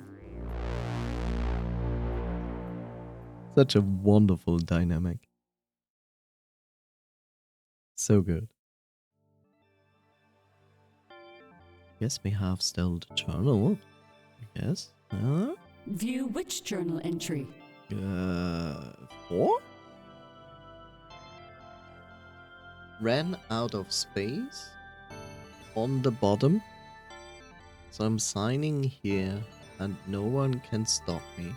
Delta. Wednesday, December 18th, 2041. Okay, so I've been forgetting a few things. That discount Isaac applied to my identity wasn't really what I thought. He just shared his friends and family discount with me since he works for Argus. I feel a lot better about that now. I kinda thought we were cheating the system. I don't want to get in trouble so soon after moving. I really like it here. I also started to bond with Dante. He always seemed a bit distant, but I kind of felt a real connection the moment we were alone. You know, without the constant quips he likes to throw around.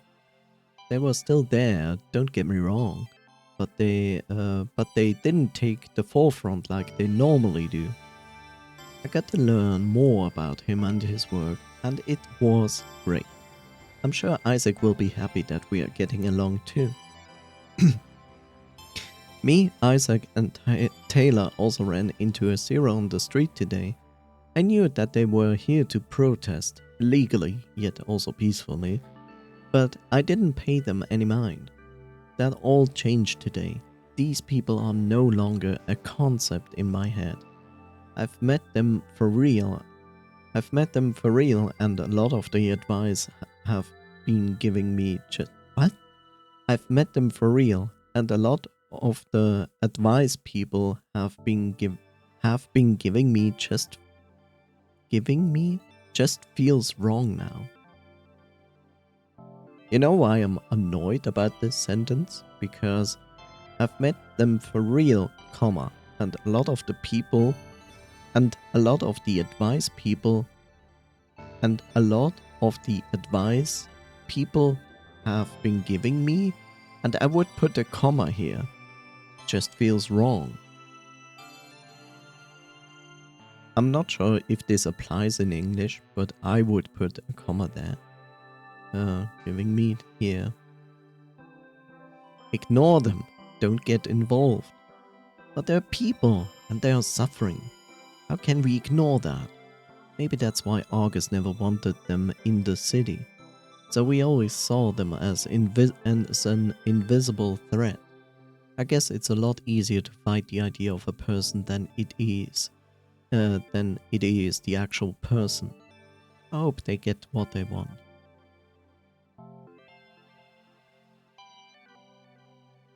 View which journal entry?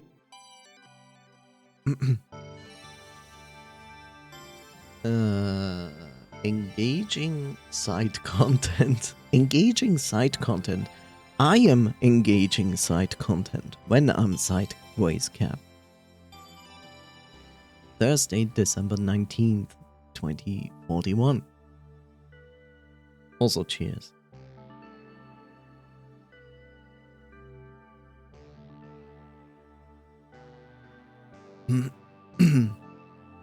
Well, tomorrow is the big day. We've got all the stuff we need to pre-game, and everything is set in stone.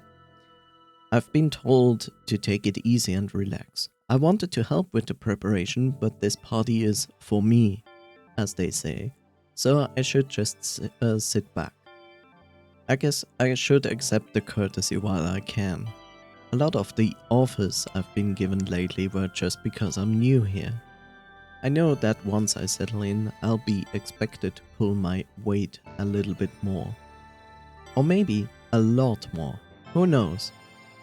But I have the feeling that this expectation will become a reality once the dust from our nightclub outing settles. So I guess I'll enjoy this last little this last little bit of laziness while I still can. The visits to my counselor are going well too. Honestly, everything is going well for me lately. It's so much better than where I came from. I finally feel like I can breathe and I live for myself. I think I'm through living for other people. I was so used to helping others that I forgot what it felt like to help myself. A little self-care can go an extremely long way. My counselor did mention the zeros though. I kinda have a personal policy where I refuse to lay. I kinda have a personal policy where I refuse to lie to my counselor, but I don't know what to do. He technically works for Argus, so I'm not sure how he would react if he knew that I not only socialized with the Zero, but gave them some of my food as well. I mean, it seems inherently harmless, but I'm pretty sure it's still against the law. I know counselors say that you can tell them anything, and it's just between you and them. But is that true? Anyway, Isaac wanted to talk to me about something today, since it's our last free day before we get too drunk to function. Yay, shitface. For no reason. Well, I literally finished all of those. View which journal entry? I don't Would you like understand. to change the status of the nostalgia filter? I don't understand why this filter exists yet. And I feel like this filter probably has something to do with the game. I just don't understand why. Experience culmination fragment. The nightclub outing?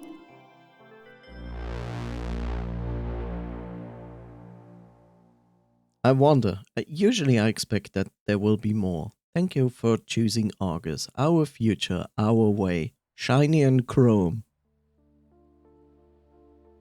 Now I'm concerned. He reads through some papers as I tell him my weekend plans. He wanted to make sure that my social life was thriving in this new setting. I was, for now. He seems happy that I have a new group of friends in my life. Right, of course. The nightclub trip and the, pre-gaming. Well, at least you're being social. Not something I'd recommend making a habit of, though. The pre-gaming, I mean, not the socializing. The pregunting. Having a friend group is healthy and can make all the difference.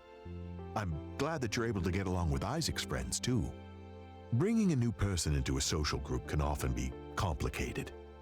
You'll probably notice that you're under a microscope, too. At least for a while. But they should seek your approval just as much as you're seeking theirs. After getting caught up, he puts the papers off to the side. Speaking of that, though, have you been seeking more than friends? It's healthy to date and test the waters, you know. Ah, yes.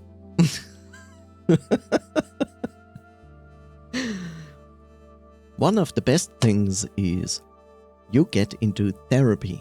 It doesn't matter if this is, you get in therapy, and I can assure you that your therapist, be it a new one, I guess, like your first talk to your therapist, maybe your first talk to a new other therapist, you will inevitably confronted with the wonderful question,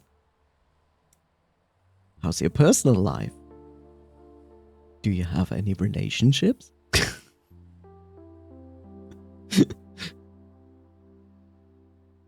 And it makes sense that they are asking you that, because this is an indication about how's your social life going. Do you have friends? Do you have a relationship? If not, are you looking for a relationship? it makes sense for them to ask because it gives them a picture about your social interactions. But I hate that question. I hate that question because it's always feeling so, I don't know, intrusive to some degree, where I feel like, this is not your beer. Like, how I say that. Like, this is not something that concerns you. But I understand why the question is coming up from basically every therapist.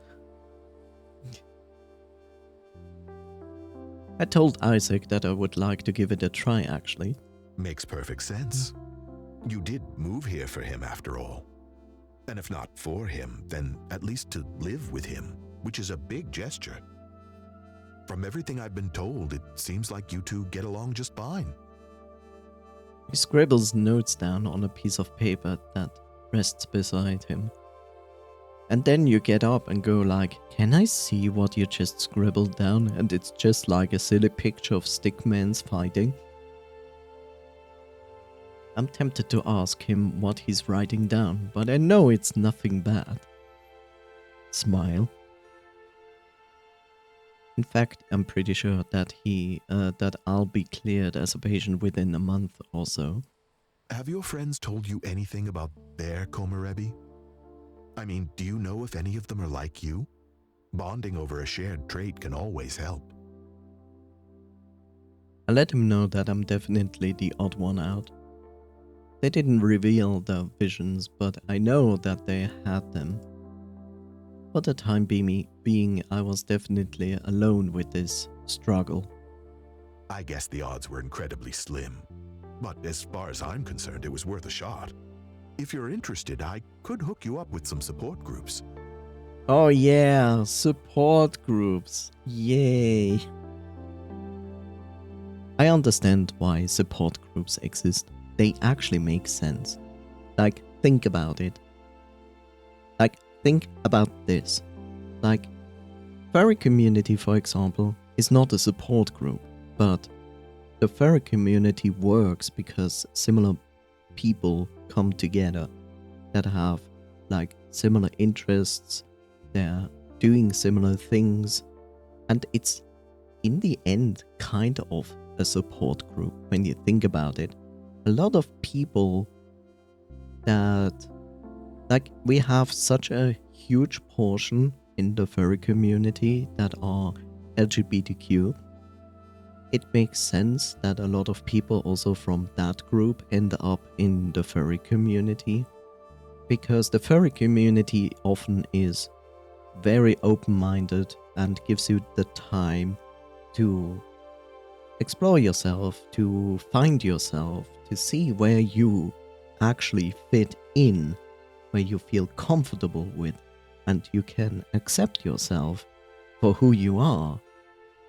So, inadvertently, it is also kind of a support group when you think about it. I mean, unintentionally, you also like create support groups.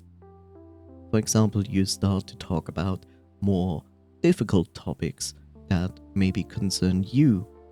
Other people in a similar boat then start also to talk about it, and it just helps. Sometimes it just helps to hear ideas, options, thoughts, feedbacks from others that might not directly deal with the same thing as you, but sometimes it helps to have a different perspective on the entire topic.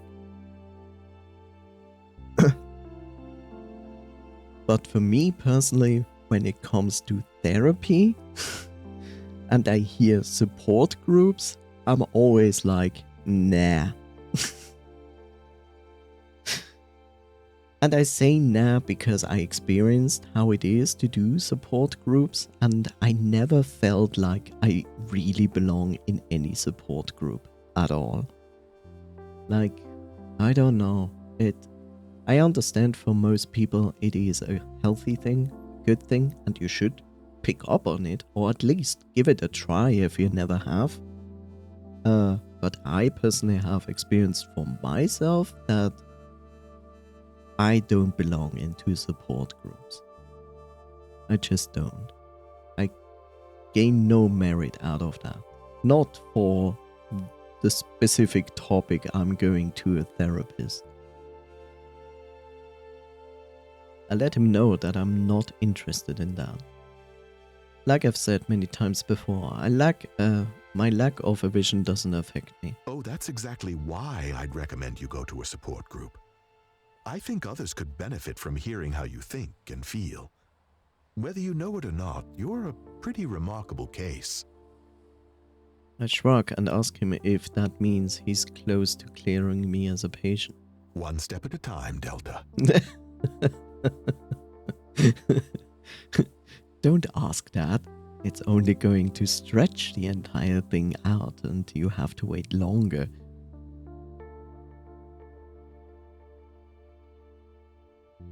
Also, he has a point. Like, yeah, sure. That's basically what I just said before. It's like having having someone outside of the actual thing going on in the group and seeing it from a different view can help. But that's up to the person who is not part of this group, who wants then to help out. That's then an entire different question. Which I say, like, that's very subjective. Some people are like, yeah, of course, sure, I want to help.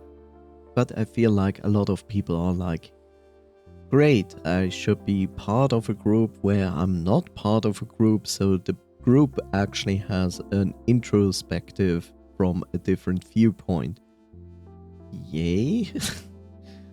So yeah. I can't make a big decision like that unless I'm certain.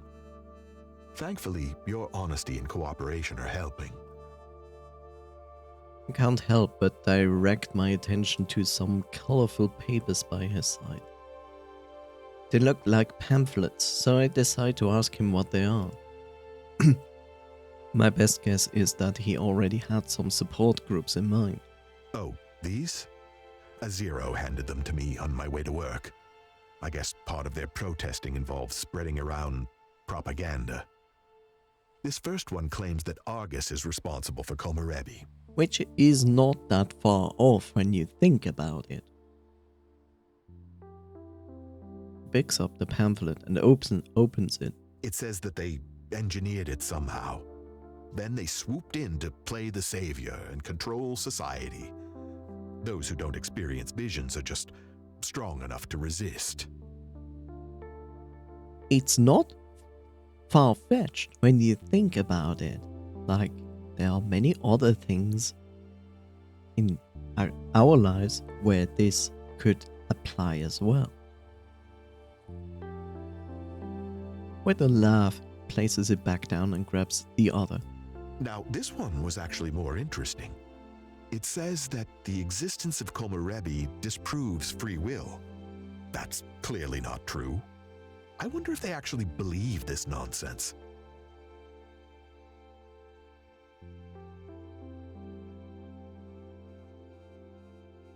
He flips through the second pamphlet. Unfortunately, we've seen people take their own lives due to Komorebi. This very act proves that, to some degree, we can still control fate. The leading theory is that these visions are more like warnings. You know, a kind of heads up of what could be. Some people even believe that they're glimpses into alternate worlds. Of course, I didn't bring you here to talk about metaphysical nonsense. You cannot call it metaphysical nonsense since you cannot disprove that it is actual nonsense. We don't know. We don't know much about our existence. I don't say like, sure, believe it.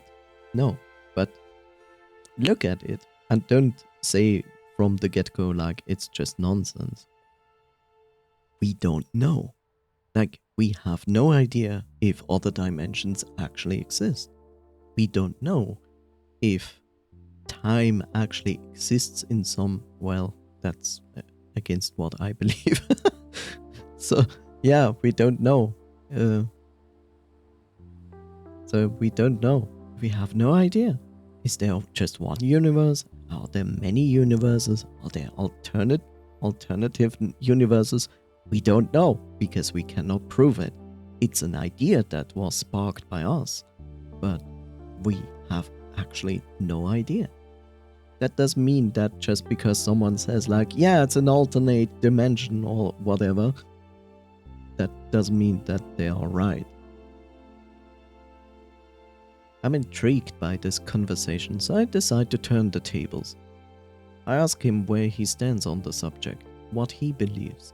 Well, I believe that we'll never know the truth of Komorebi. But many visions have come to pass, while many haven't. And as I said before, some people don't live to find out. That's interesting. That is an information we didn't have before. He says, but many visions have come to pass, while many haven't. That's kind of strange, right? So, if this is actually showing a defined moment in the future that is supposed to happen, why did some not happen? Right? That's kind of strange. If I had to commit to an idea, I'd say I agree with the leading theory. They're just possible outcomes. Nothing set in stone or predestined.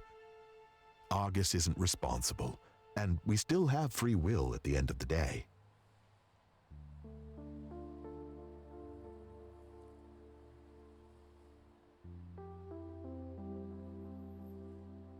Yeah, sounds very reasonable. I still don't like Argus in this entire story, where I say like, it's kind of strange to give one company this amount of power just because you experience that the majority of people have now visions, and a lot of people because of that committed Sudoku and or did at least something stupid that then caused the Sudoku of other people, not the Sudoku of other people, the death of other people. So I understand that they had to do something. I just feel like this solution is not the right thing. I feel like this isn't a one-way street where the solution can only be this, what Argus is now. I feel like there were options that would have not turned society in this game into what it is right now. Of course, that's just wishful thinking. We'll never really know. Some visions could just be tricks to send people down a certain path. I think it's more important to handle things on an individual basis. For example, what does your vision, or lack of vision, mean to you? It's best to lead with that rather than seek out a universal truth. Like I always say, truth can just be a gateway to more fright. True. You know, this game is interesting, especially since it places me in this position of like I'm playing the game, but the way I'm choosing like chapters and stuff, and I have this voice talking to me, makes me question like, is this part of the game? Or is this just part of the interface interaction with the game? Like something that isn't explained. There's a good chance that this, what we are experiencing here, or basically everybody, is nothing else than a virtual reality. Who knows? I'm really interested to see where this game is going in the end, because we saw that Winds of Change also went into interesting directions when we played it. He puts the second pamphlet down. I hope people don't start believing these silly stories. If those zeros are really here to cause trouble, I'd avoid them. No sense getting caught up in something like this, you know? I nod and choose not to mention the zero I ran into. Besides, something told me our session was quickly running out of time. We continue to talk, but all I can think about is the upcoming festivities. Wow.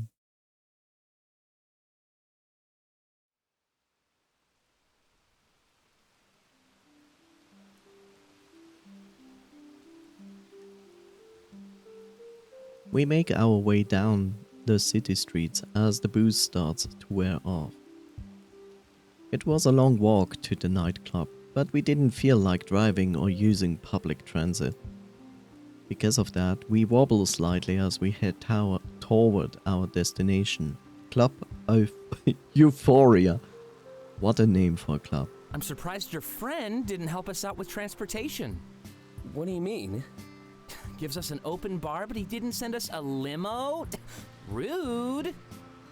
Oh, don't get greedy. It was a nice gesture. He just wants to get things off to a good start. Well, my legs are killing me, so we're off to a great start. Remind me to give him an earful when we get there. Come on, Taylor. Speaking of which, I still need to yell at Dante. What did I do now? I heard that noise when you connected to our speakers, dude. Was I not clear enough the other day? Don't mess with my mods. Yes, don't mess with Coffee Siphon. I haven't! Well, not since then. It's just been a while since anyone connected like that. Trust me, Isaac, I made those changes months ago. Is that supposed to get you off the hook? I'm just being honest, man. You heard him. I guess we'll see. Dante scoffs and looks the other way. You know, I might not drink as much as I thought tonight. What? Why's that? It's these new painkillers. Wait, you're in pain? What the fuck? Don't take painkillers and drink alcohol? That's a seriously bad combination.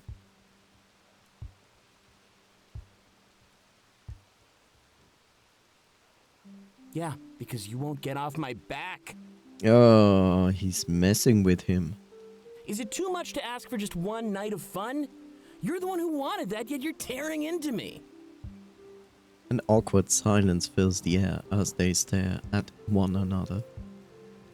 But just like usual, they erupt into laughter only a few moments later. Fine. I'll try and ease up on you a little bit. If we want to be friends forever, I might just have to. All of a sudden, I start to think about the conversation we had earlier. In their vision, they were no longer in touch, no longer a friend group. You really think we can pull that off? I guess it's worth a shot. Isaac stops in his tracks and turns to face all of us. Then we should make a pact. Yay, a pact, and at best we gonna take out a knife, cut in one of the most sensitive limbs on our body, which is our hand, in this case, a paw. Never do that. just don't. Like, the hand is so complicated, it needs a specialist. If you ever hurt your hand, not a normal doctor, you need a specialist, because the hand is so complicated. So if you ever want to do something stupid like a blood pact, please cut yourself on the upper arm instead. Like near the shoulder or something like that. It's like, at least don't cut into a vein, please. But like, it's better to cut yourself in the upper arm, but not in your hand. Like, don't do that. So stupid. As I say. Like with blood? Thank you, Taylor. No. Thank you, Isaac. Ah, shame. Always wanted to do one of those. No, you didn't. I'd rather not have your blood on my hands, Taylor. Stop with the foreshadowing. Oh, but I thought we were finally bonding. Come on, can you please take this seriously for a second? I just want to make sure that we don't all drift apart. And how do you suggest we do that? We take a duct tape and duct tape us to each other. Yay. On the other hand, I could just give them all a collar and then take a leash per person. Like, that's also working. The group chat. Probably. Let's promise to keep using it no matter where we are. Even if it's just 1 or 2 messages a week. No pressure, right? Just 1 or 2 messages a week. No pressure, right, TM? Oh, you should watch me. You should watch me. Then we really can be friends forever. Right now, you're all important to me. I think about you all the time. But in my vision, like I said, I'm not even aware of your existence. Or you could just shut up for one day. Oh, tragic. Everybody should know who I am. But on a more serious note, I guess I can manage that. Yeah, I don't plan on leaving the group, so I'm down. Then let's make it official. He puts out his palm facing down. One by one, we stack our paws on top of his and draw a funny smiley over our paws. You get a star rating if you figure out from which movie that bullshit comes from. I'll wait until the end, since I'm the newest one here. Friends, until the end. Yay, foreshadowing until the end. Smile. We all said that in unison and look at each other with big smiles. A moment later, we pull back our paws and continue on our way. I had no problem with the agreement, since it seemed pretty low maintenance. You think. It's a little odd, but this pact suddenly made my life feel more grounded. If we really follow through, I'd always have friends to support me. That made this scary new city seem like This made this scary new city seem all the more inviting. By the time the night was over, this place would be home. I decided to bring up something that my counselor told me at our session. There's a theory that Komorebi isn't a set in stone, it's just a possibility. A pact like this could very well defy what they believed to be fate. Ah, yes, the parallel universe thing. If that's true, then I'm screwed no matter what. If you're my best friends, then this is clearly the darkest timeline. Wow, Taylor. Rude? Hey, don't worry. I thrive in the dark. Of course you do. You're a streamer, just like me.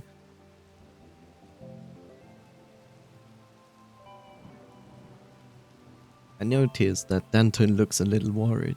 Hey, you know your counselor isn't supposed to do that, right? He's supposed to stick to facts and Argus-approved exercises. I may be wrong, but I'm pretty sure that's off curriculum, so to speak. Yeah, and that could only come from someone who's never had a vision. People like us who live with Komorebi kind of find that laughable. It's something you can't understand, not unless you've lived it. I asked him for some clarification as I'm a little confused. Well, I didn't have a speech prepared or anything, but it'd be like hosting a lecture on something you know nothing about. And not only that, but your students are already experts on the subject. That would be both difficult and embarrassing. Think about it this way. It's inescapable even if you escape it. We could defy our vision, sure, but we still have to experience it. Every day, we face the future as if it were the present. It's indistinguishable from reality, and it's awful. So even if we are friends forever, I'll still lose you all the time. Who cares if it's another world or universe? The feelings are all real. That's understandable. Wow. He nailed it. I guess I never thought of it that way before. Even if we learn the origin of these visions, they will still happen every day. They would exist alongside the truth and probably even overpower it. Though I have to say, we should probably change the subject. This whole thing seems like a recipe for depression. Let's not sabotage our night out, huh? True. And honestly, thanks for your input, Delta. I know that you were only trying to help out. I nod and tell him it's fine. It's true though, it wasn't my place to speak about Komorebi. Building off that lecture metaphor, I should be sitting and listening. Whoa! Didn't expect such a big lineup. We round the next corner and I see the nightclub for the first time. For some reason it looks exactly how I expected it would. But Isaac was right, the lineup was massive. I thought you said they canceled the event. They did. I guess this is just the kind of traffic they get. It is the most popular club in town, after all. Hopefully it's earned that title. Any chance your friend can help with the line? I think he did, actually. Let me go talk to the person at the door. Yes, we all know those situations, right? The bouncer at the door. Will he let us in? What about if I could give him some favor or favors to let me in, you know? Isaac motions for us to wait as he approaches the club. We stand around and exchange glances with one another. Dante still looks worried and inches closer toward me. You know, I was serious about what I said. Your counselor isn't supposed to talk about that kind of stuff. If you reported him, you might be able to get cleared as a patient. I shrug. That seems extremely unfair. And I doubt that reporting him would get me cleared. They would probably just transfer me over to somebody else. I'm already making progress with him, so I can't do that. Starting all over with another counselor would be super tedious. Dante nods as I speak my thoughts. He seems to understand. Well, sometimes these things benefit other people. You might be fine, but he's still breaking the rules. That could be harmful. It's not a good thing to fill people's heads with nonsense, especially in therapy. He has a point, but before we can talk any further, Isaac returns. Good news! We get to skip the line. Woo! And all of a sudden, your friend is back in my good books. The mood of the group instantly skyrockets. Waiting in a long line would have honestly killed the flow of our evening. Thankfully, Isaac's friend planned around that fact. Well then, what kind of drink should we order first? That question lingers as we make our way inside the nightclub. A few people complain that we are all able to skip the line. It's kind of flattering. I have no right to feel this way, but it makes me feel important and special. I'm a special snowflake, yeah. Woo!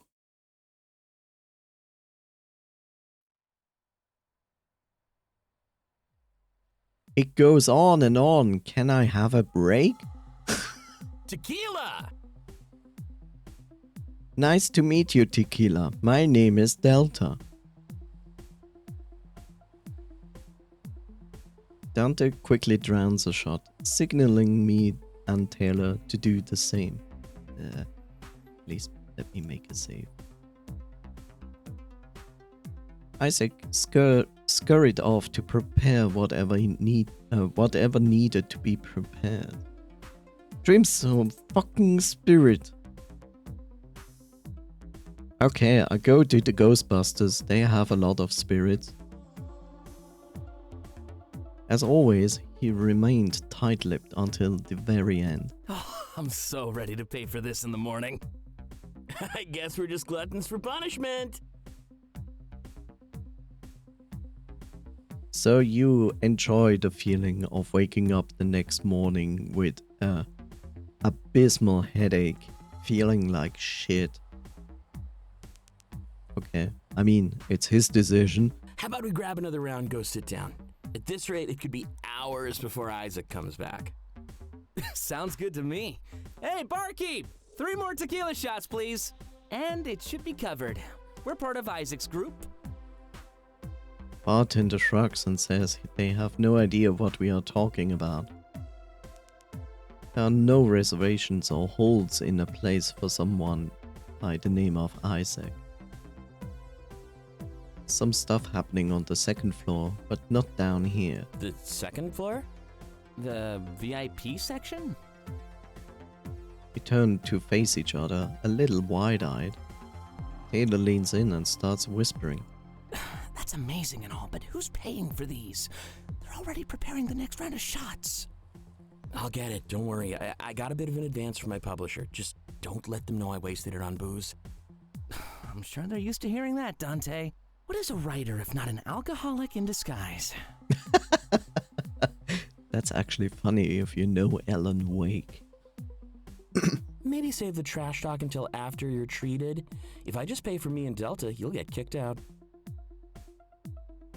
And suddenly I was joking. You're the best friend ever, I swear. Sure.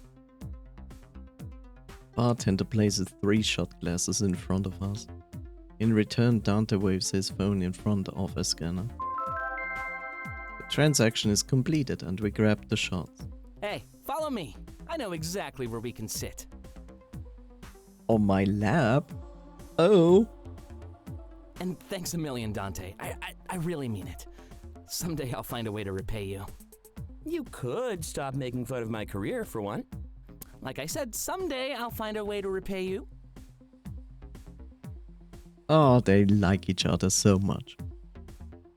We follow Taylor as we talk and eventually find an empty table. Making sure not to spill the shots, we place them down as we sit. Speaking of which, is your channel okay, Taylor? Well, actually, it's pretty great. You seem pretty scared about those shots. Like you couldn't spare the $60. I don't like spending money if I can avoid it. They took 3 shots and it cost $60?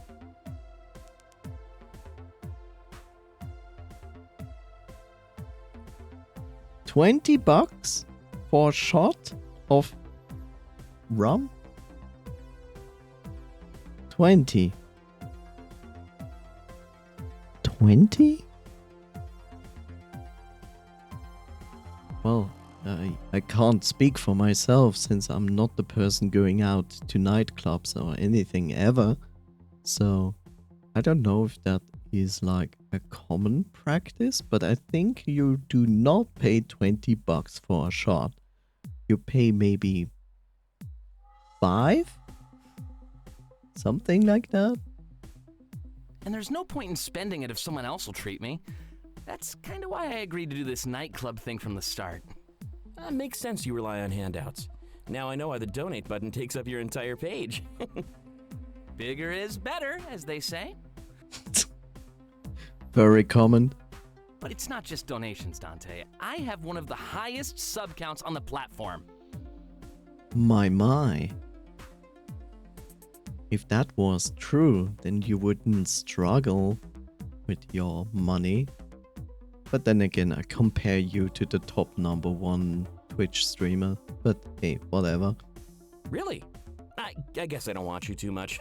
I wasn't paying attention when I guessed it either. It's true.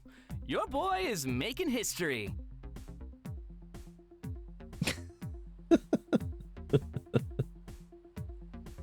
When I get a book deal, maybe you can help me out. Oh, on that note, how's your latest project going? At a snail's pace, but at least it's moving. I took a couple days off to celebrate Delta's arrival, especially tomorrow. You know, hangover day. Can't enjoy the highs without the lows.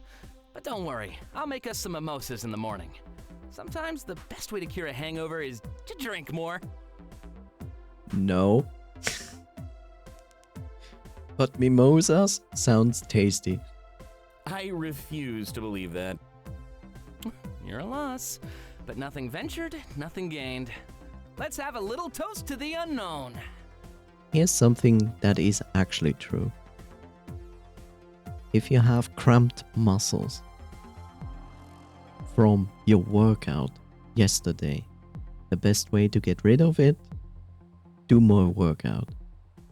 Like nothing crazy strong, but a little light workout will help you with cramped muscles to get them back to normal. That's not a joke, that is actually true. But drinking more after drinking, that is not true.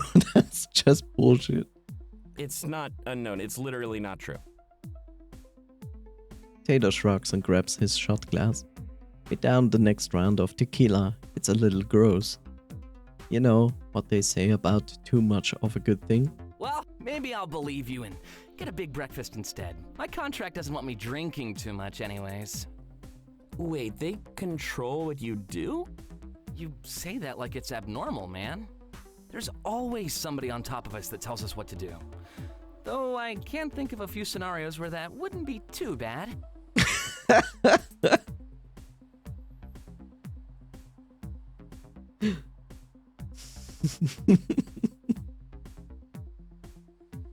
Right, coffee siphon?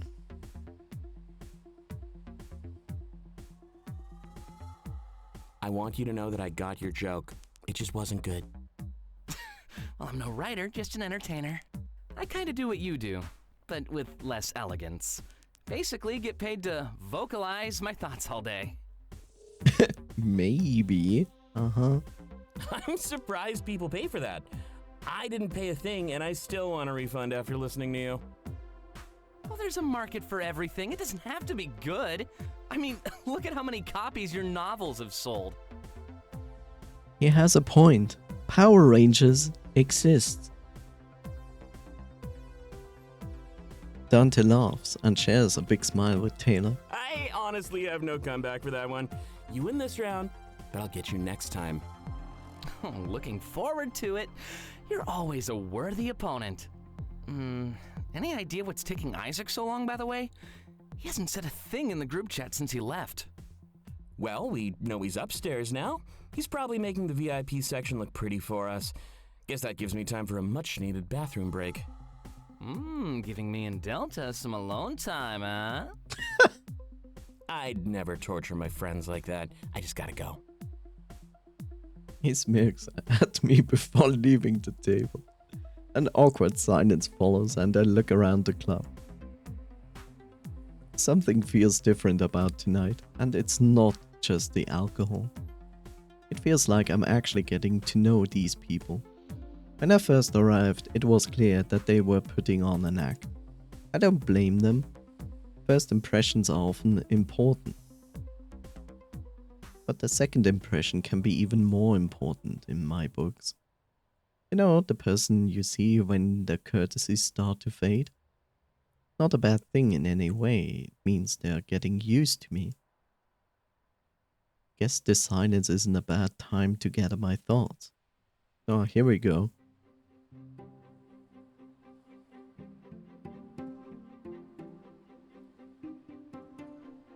Interact with each word to learn. Upon interacting.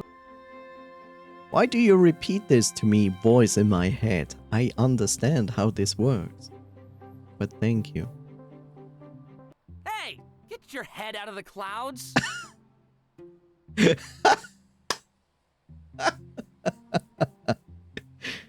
Good one. I like it. That is amazing. That's so good. I didn't expect this to happen. I'm so glad they put this in. That's such a funny moment.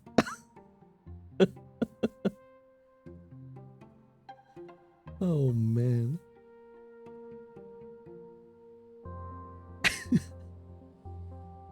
We finally get to hang out alone and you zone out? If I didn't know any better, I'd take it as an insult. I shake my head and apologize. In retrospect, it was kind of rude. You mean a lot to Isaac. He's made that very clear. And from what I've experienced, you do seem pretty awesome. Well, since he's taking his sweet time, how about we chat for a bit? That's true. We did have more than enough time to chat. Isaac is being slow, and I saw the bathroom lineup awaiting Dante.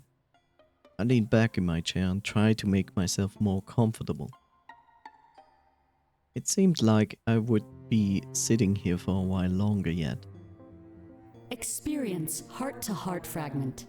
Taylor 1. Oh no! The game! It changes! No! Not change! Hold on, just let me move over there. Ah, there we go. Much better. Much better. Where are you? On top of me? I turned to face Taylor, immediately making things more personal. This was the first time we've ever been alone, buzzed in an obnoxiously loud club. Yeah, this is not realistic. There should be extremely loud music, people yelling at each other, and we should yell at each other. What a perfect time to get to know each other. An awkward smile between the two of us marks the start of our conversation. Smile. Where's the loud-ass music? Kids these days don't know how to put up some good fucking music. I was warned about his drunken behavior, so I kinda know what to expect. Do I? You know, I'm pretty proud of that sass-off I had with Dante. Usually he can pin me down, but I'm getting better on my feet. A quick wit can beat a sharp mind any day of the week. Shall I read between the lines for that? But a few shots of booze can easily bring that wit to a full stop. Considering that, I think I handled myself pretty well. Maybe one of these days you and I can go head-to-head. 69. Nice.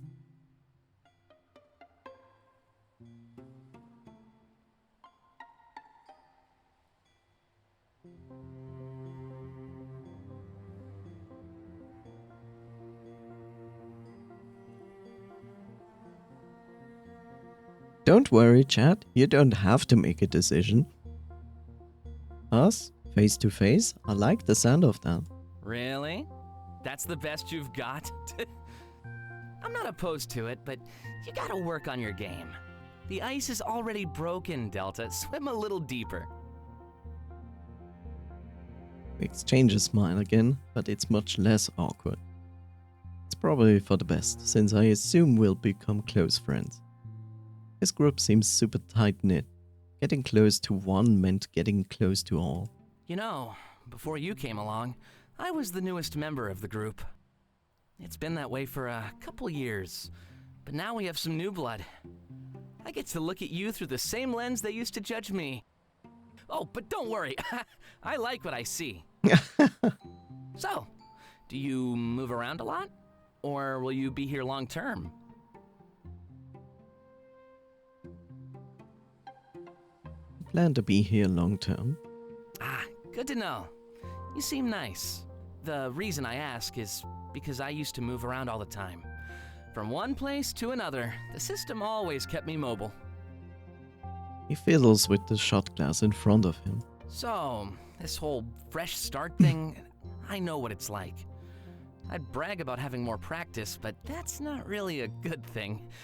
Moving around made it really hard to keep a stable group of friends. When I got my first phone, though, everything changed. Making friends and keeping in touch when I move away? Priceless.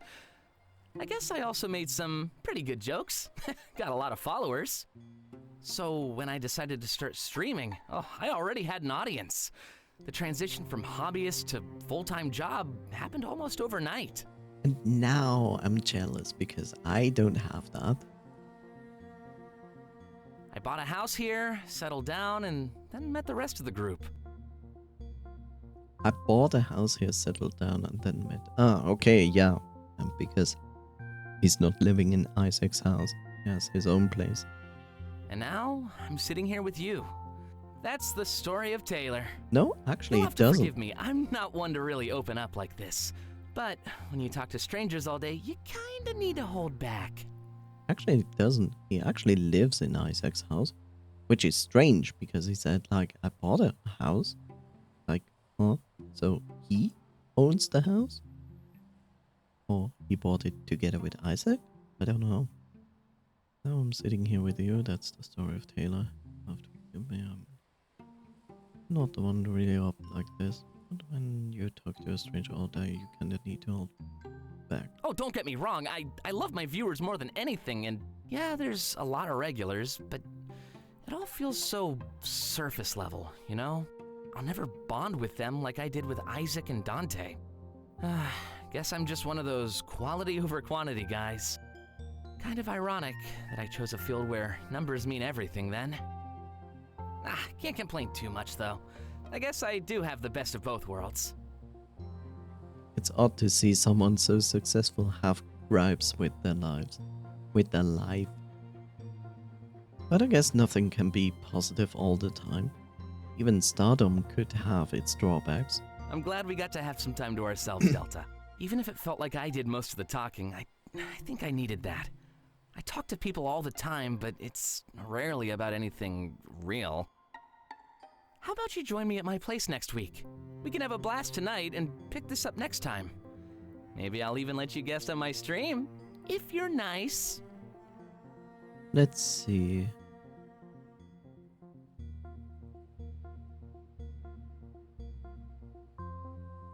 It's kind of weird. Like, he has his own place, his own house, but he also hangs out at Isaac's house.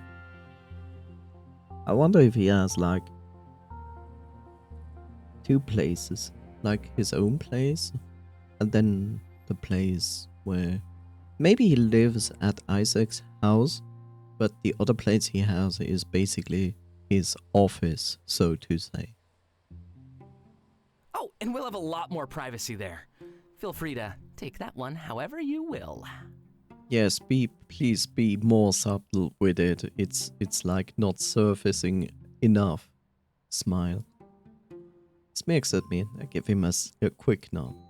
There's no reason why that shouldn't work, so I agree. Crowded nightclub isn't the best place to form a bond. We'll bang, okay? We'll bang, okay? Any furry. Most furries. Not any furry. Most furries. Well, I guess it depends on what you're looking for, actually. But right now, I had no interest in extending my reach beyond this group. He's looking at me. Oh, no. Even though I know Isaac for years, I'm getting to know him all over again. That's a good thing, though. It was an adventure that I was happy to embark on. Getting to know these people and their quirks could only happen once. One day, I definitely look back on this and wish I could have relived it all. You really are the master of daydreaming, huh? Smile. I'm Commander Shepard, and this Benui is my favorite boy. Tor. Well, I guess all of this could be pretty overwhelming. New city, new friends, new everything, really. I'll try not to add to the pile, so don't worry. Well, except for tonight, I can't make that promise. This club is a new experience for all of us, not just you.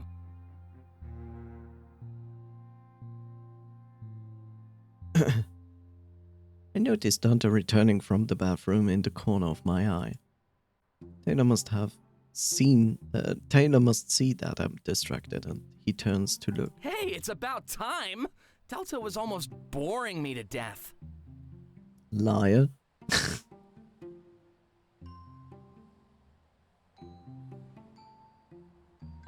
Enjoy.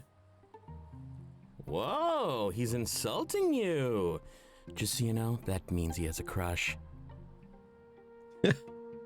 That is pretty obvious, yes. That is very obvious.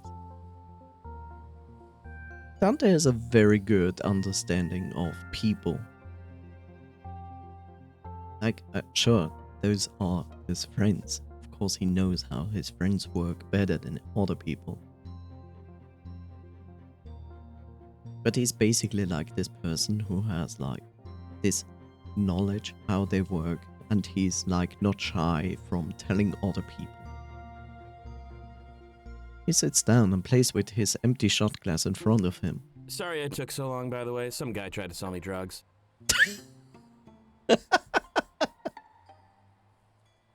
I actually believe him, but it's probably a joke. But I believe him. Ooh, did you buy enough for all of us? Dude, drugs are bad. Oh, all right.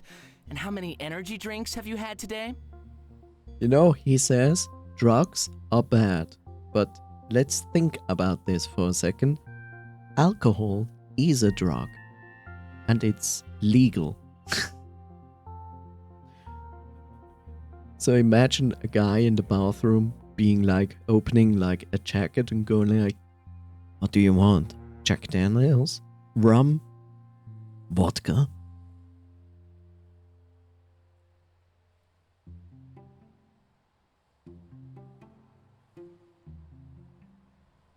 Two. Ah, yes, there's the double standard. Can't say I didn't warn you about that contest, man. It was just a ploy to create new addicts, nothing more. Yeah, I heard you the first 1,000 times. I would be worried that they are fighting, but now I know better than they. But now I know better than that by now.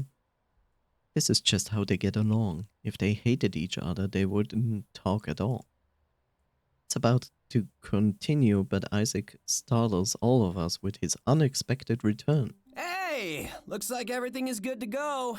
Come with me. We're going somewhere special. Special. You mean the VIP section? Aw, what? How'd you know? Because the VIP section is in the second floor. You funny boy. The bartender down here gave it away. Said the only thing going on tonight was upstairs. Buzzkill. You're the only buzzkill here, man. Keeping us in the dark until the last possible second? All right, fine. Let's just go and have some fun. That's all you ever had to say, Isaac. Maybe start with that one next time. We all get up and start to follow Isaac. At least the time was finally upon us. No more teasing or secrecy. I'm not sure what he wanted to hide, but it kind of backfired on him. If he wanted to hype up something for my benefit, he didn't need to. I would have been fine with English. I would have been fine with no outing at all and just staying home. Nerd! But at least if this went well, I would make another new friend. Isaac is a good judge of character, so I bet we'll meet someone cool. At least everyone he's introduced me to so far has been pretty awesome. With a slight anxiety, we ascend the stairs to a floor reserved just for us. I have to admit, that does make me feel a little special. Yeah, I expected that it's not gonna continue on the second floor. That was kind of obvious. Unless it just keeps going. Oh my god. It just doesn't stop. That's such a long chapter. What is going on? We ascend the stairs and my anticipation rises alongside me. I've never been treated to something like this before, so I'm grateful. I only hope that I'm able to express that properly to our new friend. A friend of Isaac's is a friend of mine, at least in theory. Any addition to the group dynamic has a chance to going sour. However, I decide to be optimistic in the face of what could go wrong. Well, I'm sorry for the secrecy, but here we are. I didn't want to reveal what was happening until the last minute. Sometimes a surprise is necessary. Just felt like one of those days.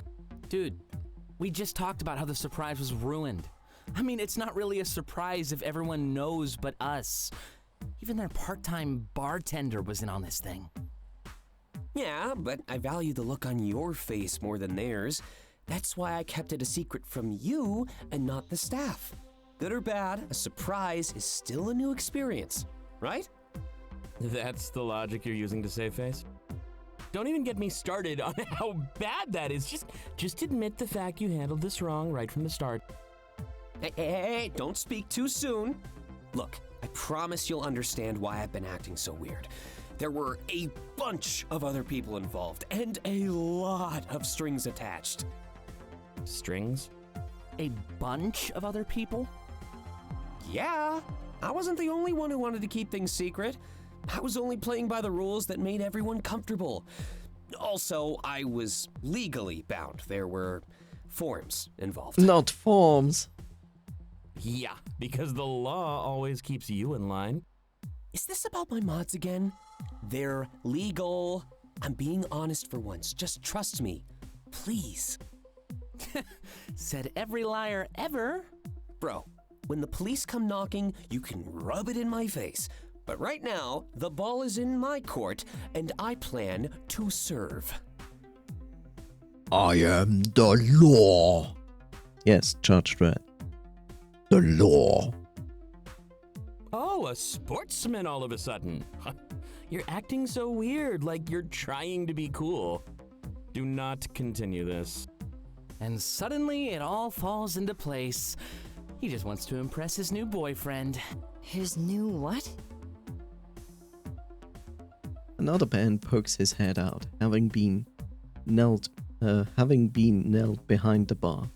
Sorry, I was just organizing these bottles. Didn't expect the selection to be so artistic.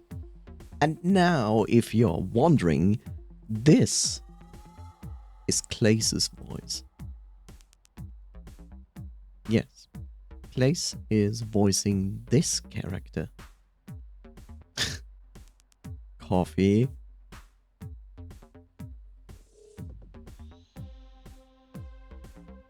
Watch out what you're saying.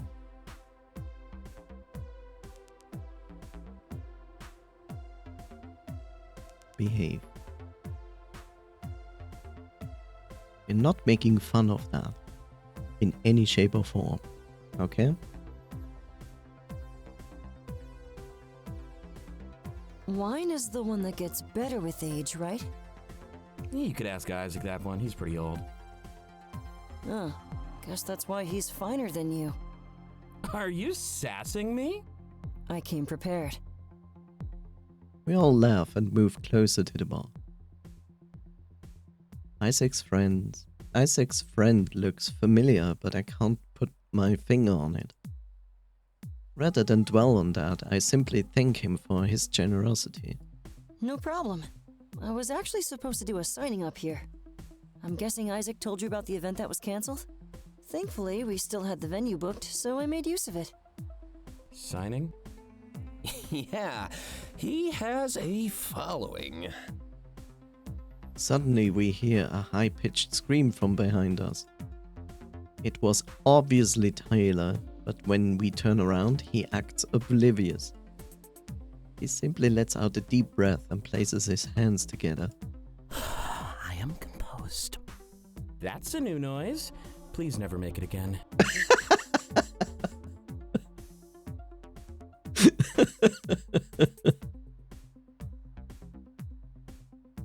Taylor ignores the bait and steps even closer to the bar. Sorry, I didn't really recognize you. I'm Taylor, and apparently I'm also an idiot.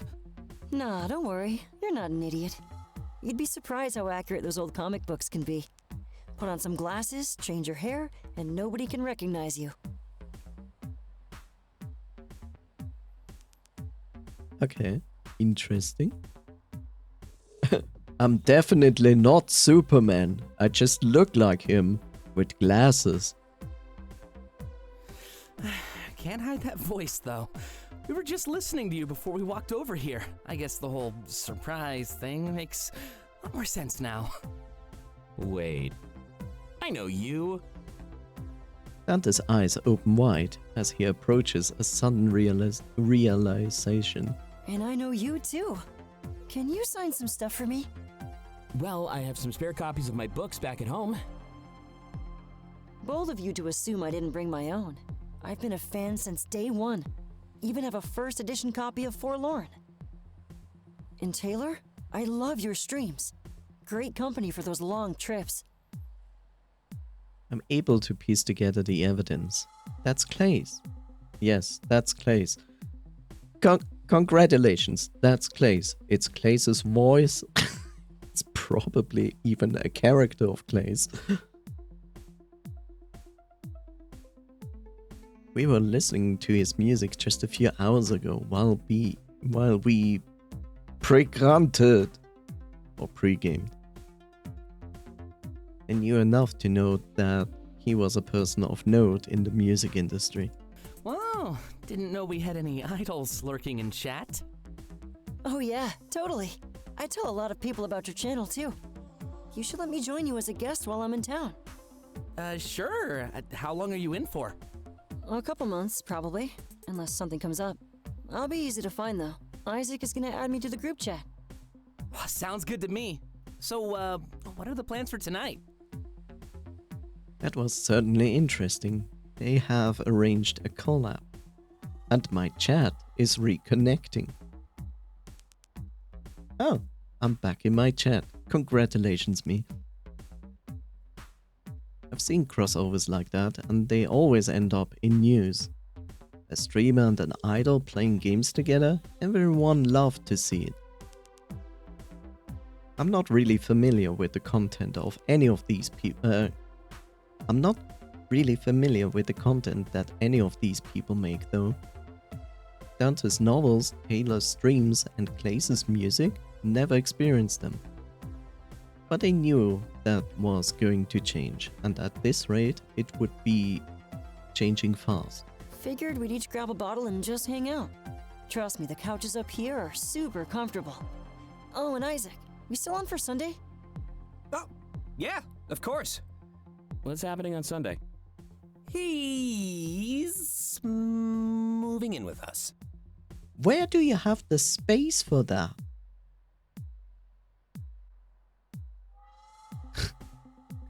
Hi there, Asla. Imagine they made a visual novel, but it's running by a D&D dice roll system. Oh god. Where does he have the space in this house for more people? Let's see. It's a 2-story house. There's certainly a living room, which we saw. There's a room for Isaac. There's a room for Dante, and there's a room for potentially Taylor. I'm not entirely sure. Then we are there. What? Where's the room for this person? What? Surprise! Now I know why you kept all of this a secret. Can't have any objections if nobody knows anything. It's not like that. Okay, maybe it's kind of like that, but you should see the look on your face. Worth it? Totally. So, what do you want to drink? I think I'll grab a bottle of fancy wine. Same. We've already had everything else. And it looks like those bottles are pretty expensive. Let's not drink too much, though. Don't want to run his tab through the roof. Oh, feel free. It's all bought out, so don't let it go to waste. You can even grab a few to take home if you want. God damn. Taylor steps forward and places his paws on Clay's shoulders. You are my best friend. Says the lightweight. Like, you're my best friend. All the alcohol on this floor is here to be taken. And he is, well, gonna lie on the floor soon. Clays chuckles and grabs the bottle of wine he was holding earlier. Let's take a seat and see if we can make that mutual, alright?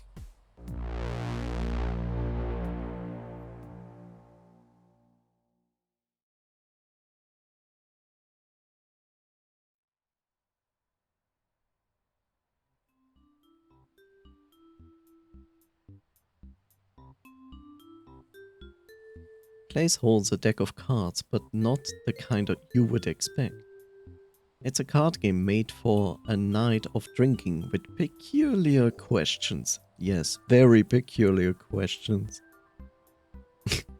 Let's play a children's card game in the nightclub. That is only for adults. Nothing held back. Talk about going off deep end for a first impression. Looks like this one's for Taylor. At least, I think it suits him the best. Yeah? What is it? Let's see here. What's the pettiest thing you've ever done? Oh, easy. You mean today or... Stalling rule! Objection sustained. You can't answer a question with another question. That defeats the entire purpose of the game, Taylor. Why did we make you the judge again? Just be thankful you didn't make me the executioner, man. Either way, stalling rule dictates that we get to ask another question. And not only that, but it doesn't have to be from a card. We can make it up. Oh, and if I refuse to answer? Shot. Oh, what a terrible punishment. Not like I've been doing that all day anyway. Can I just take 2 shots and avoid this altogether? No. Objection sustained. Let's take it from the top. What's the pettiest thing you've ever done? Taylor places his head into his hands and sighs. You're all really out here trying to ruin me. Just promise you won't repeat this. It's embarrassing. Remember, sworn to secrecy. All right. Well, I was dating this guy. He was cool, I guess. We'd hang out and watch TV shows all day.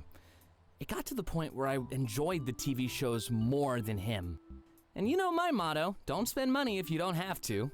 I ended up dating him for a year before actually calling it off. Gave me time to watch what I wanted. No subscriptions. It's actually pretty smart. It's not nice in the end, but it's actually also pretty smart. We all exchange glances, a little shocked. That's foul, man. Hey now, we all do stupid things when we're young. Young? This was just last month.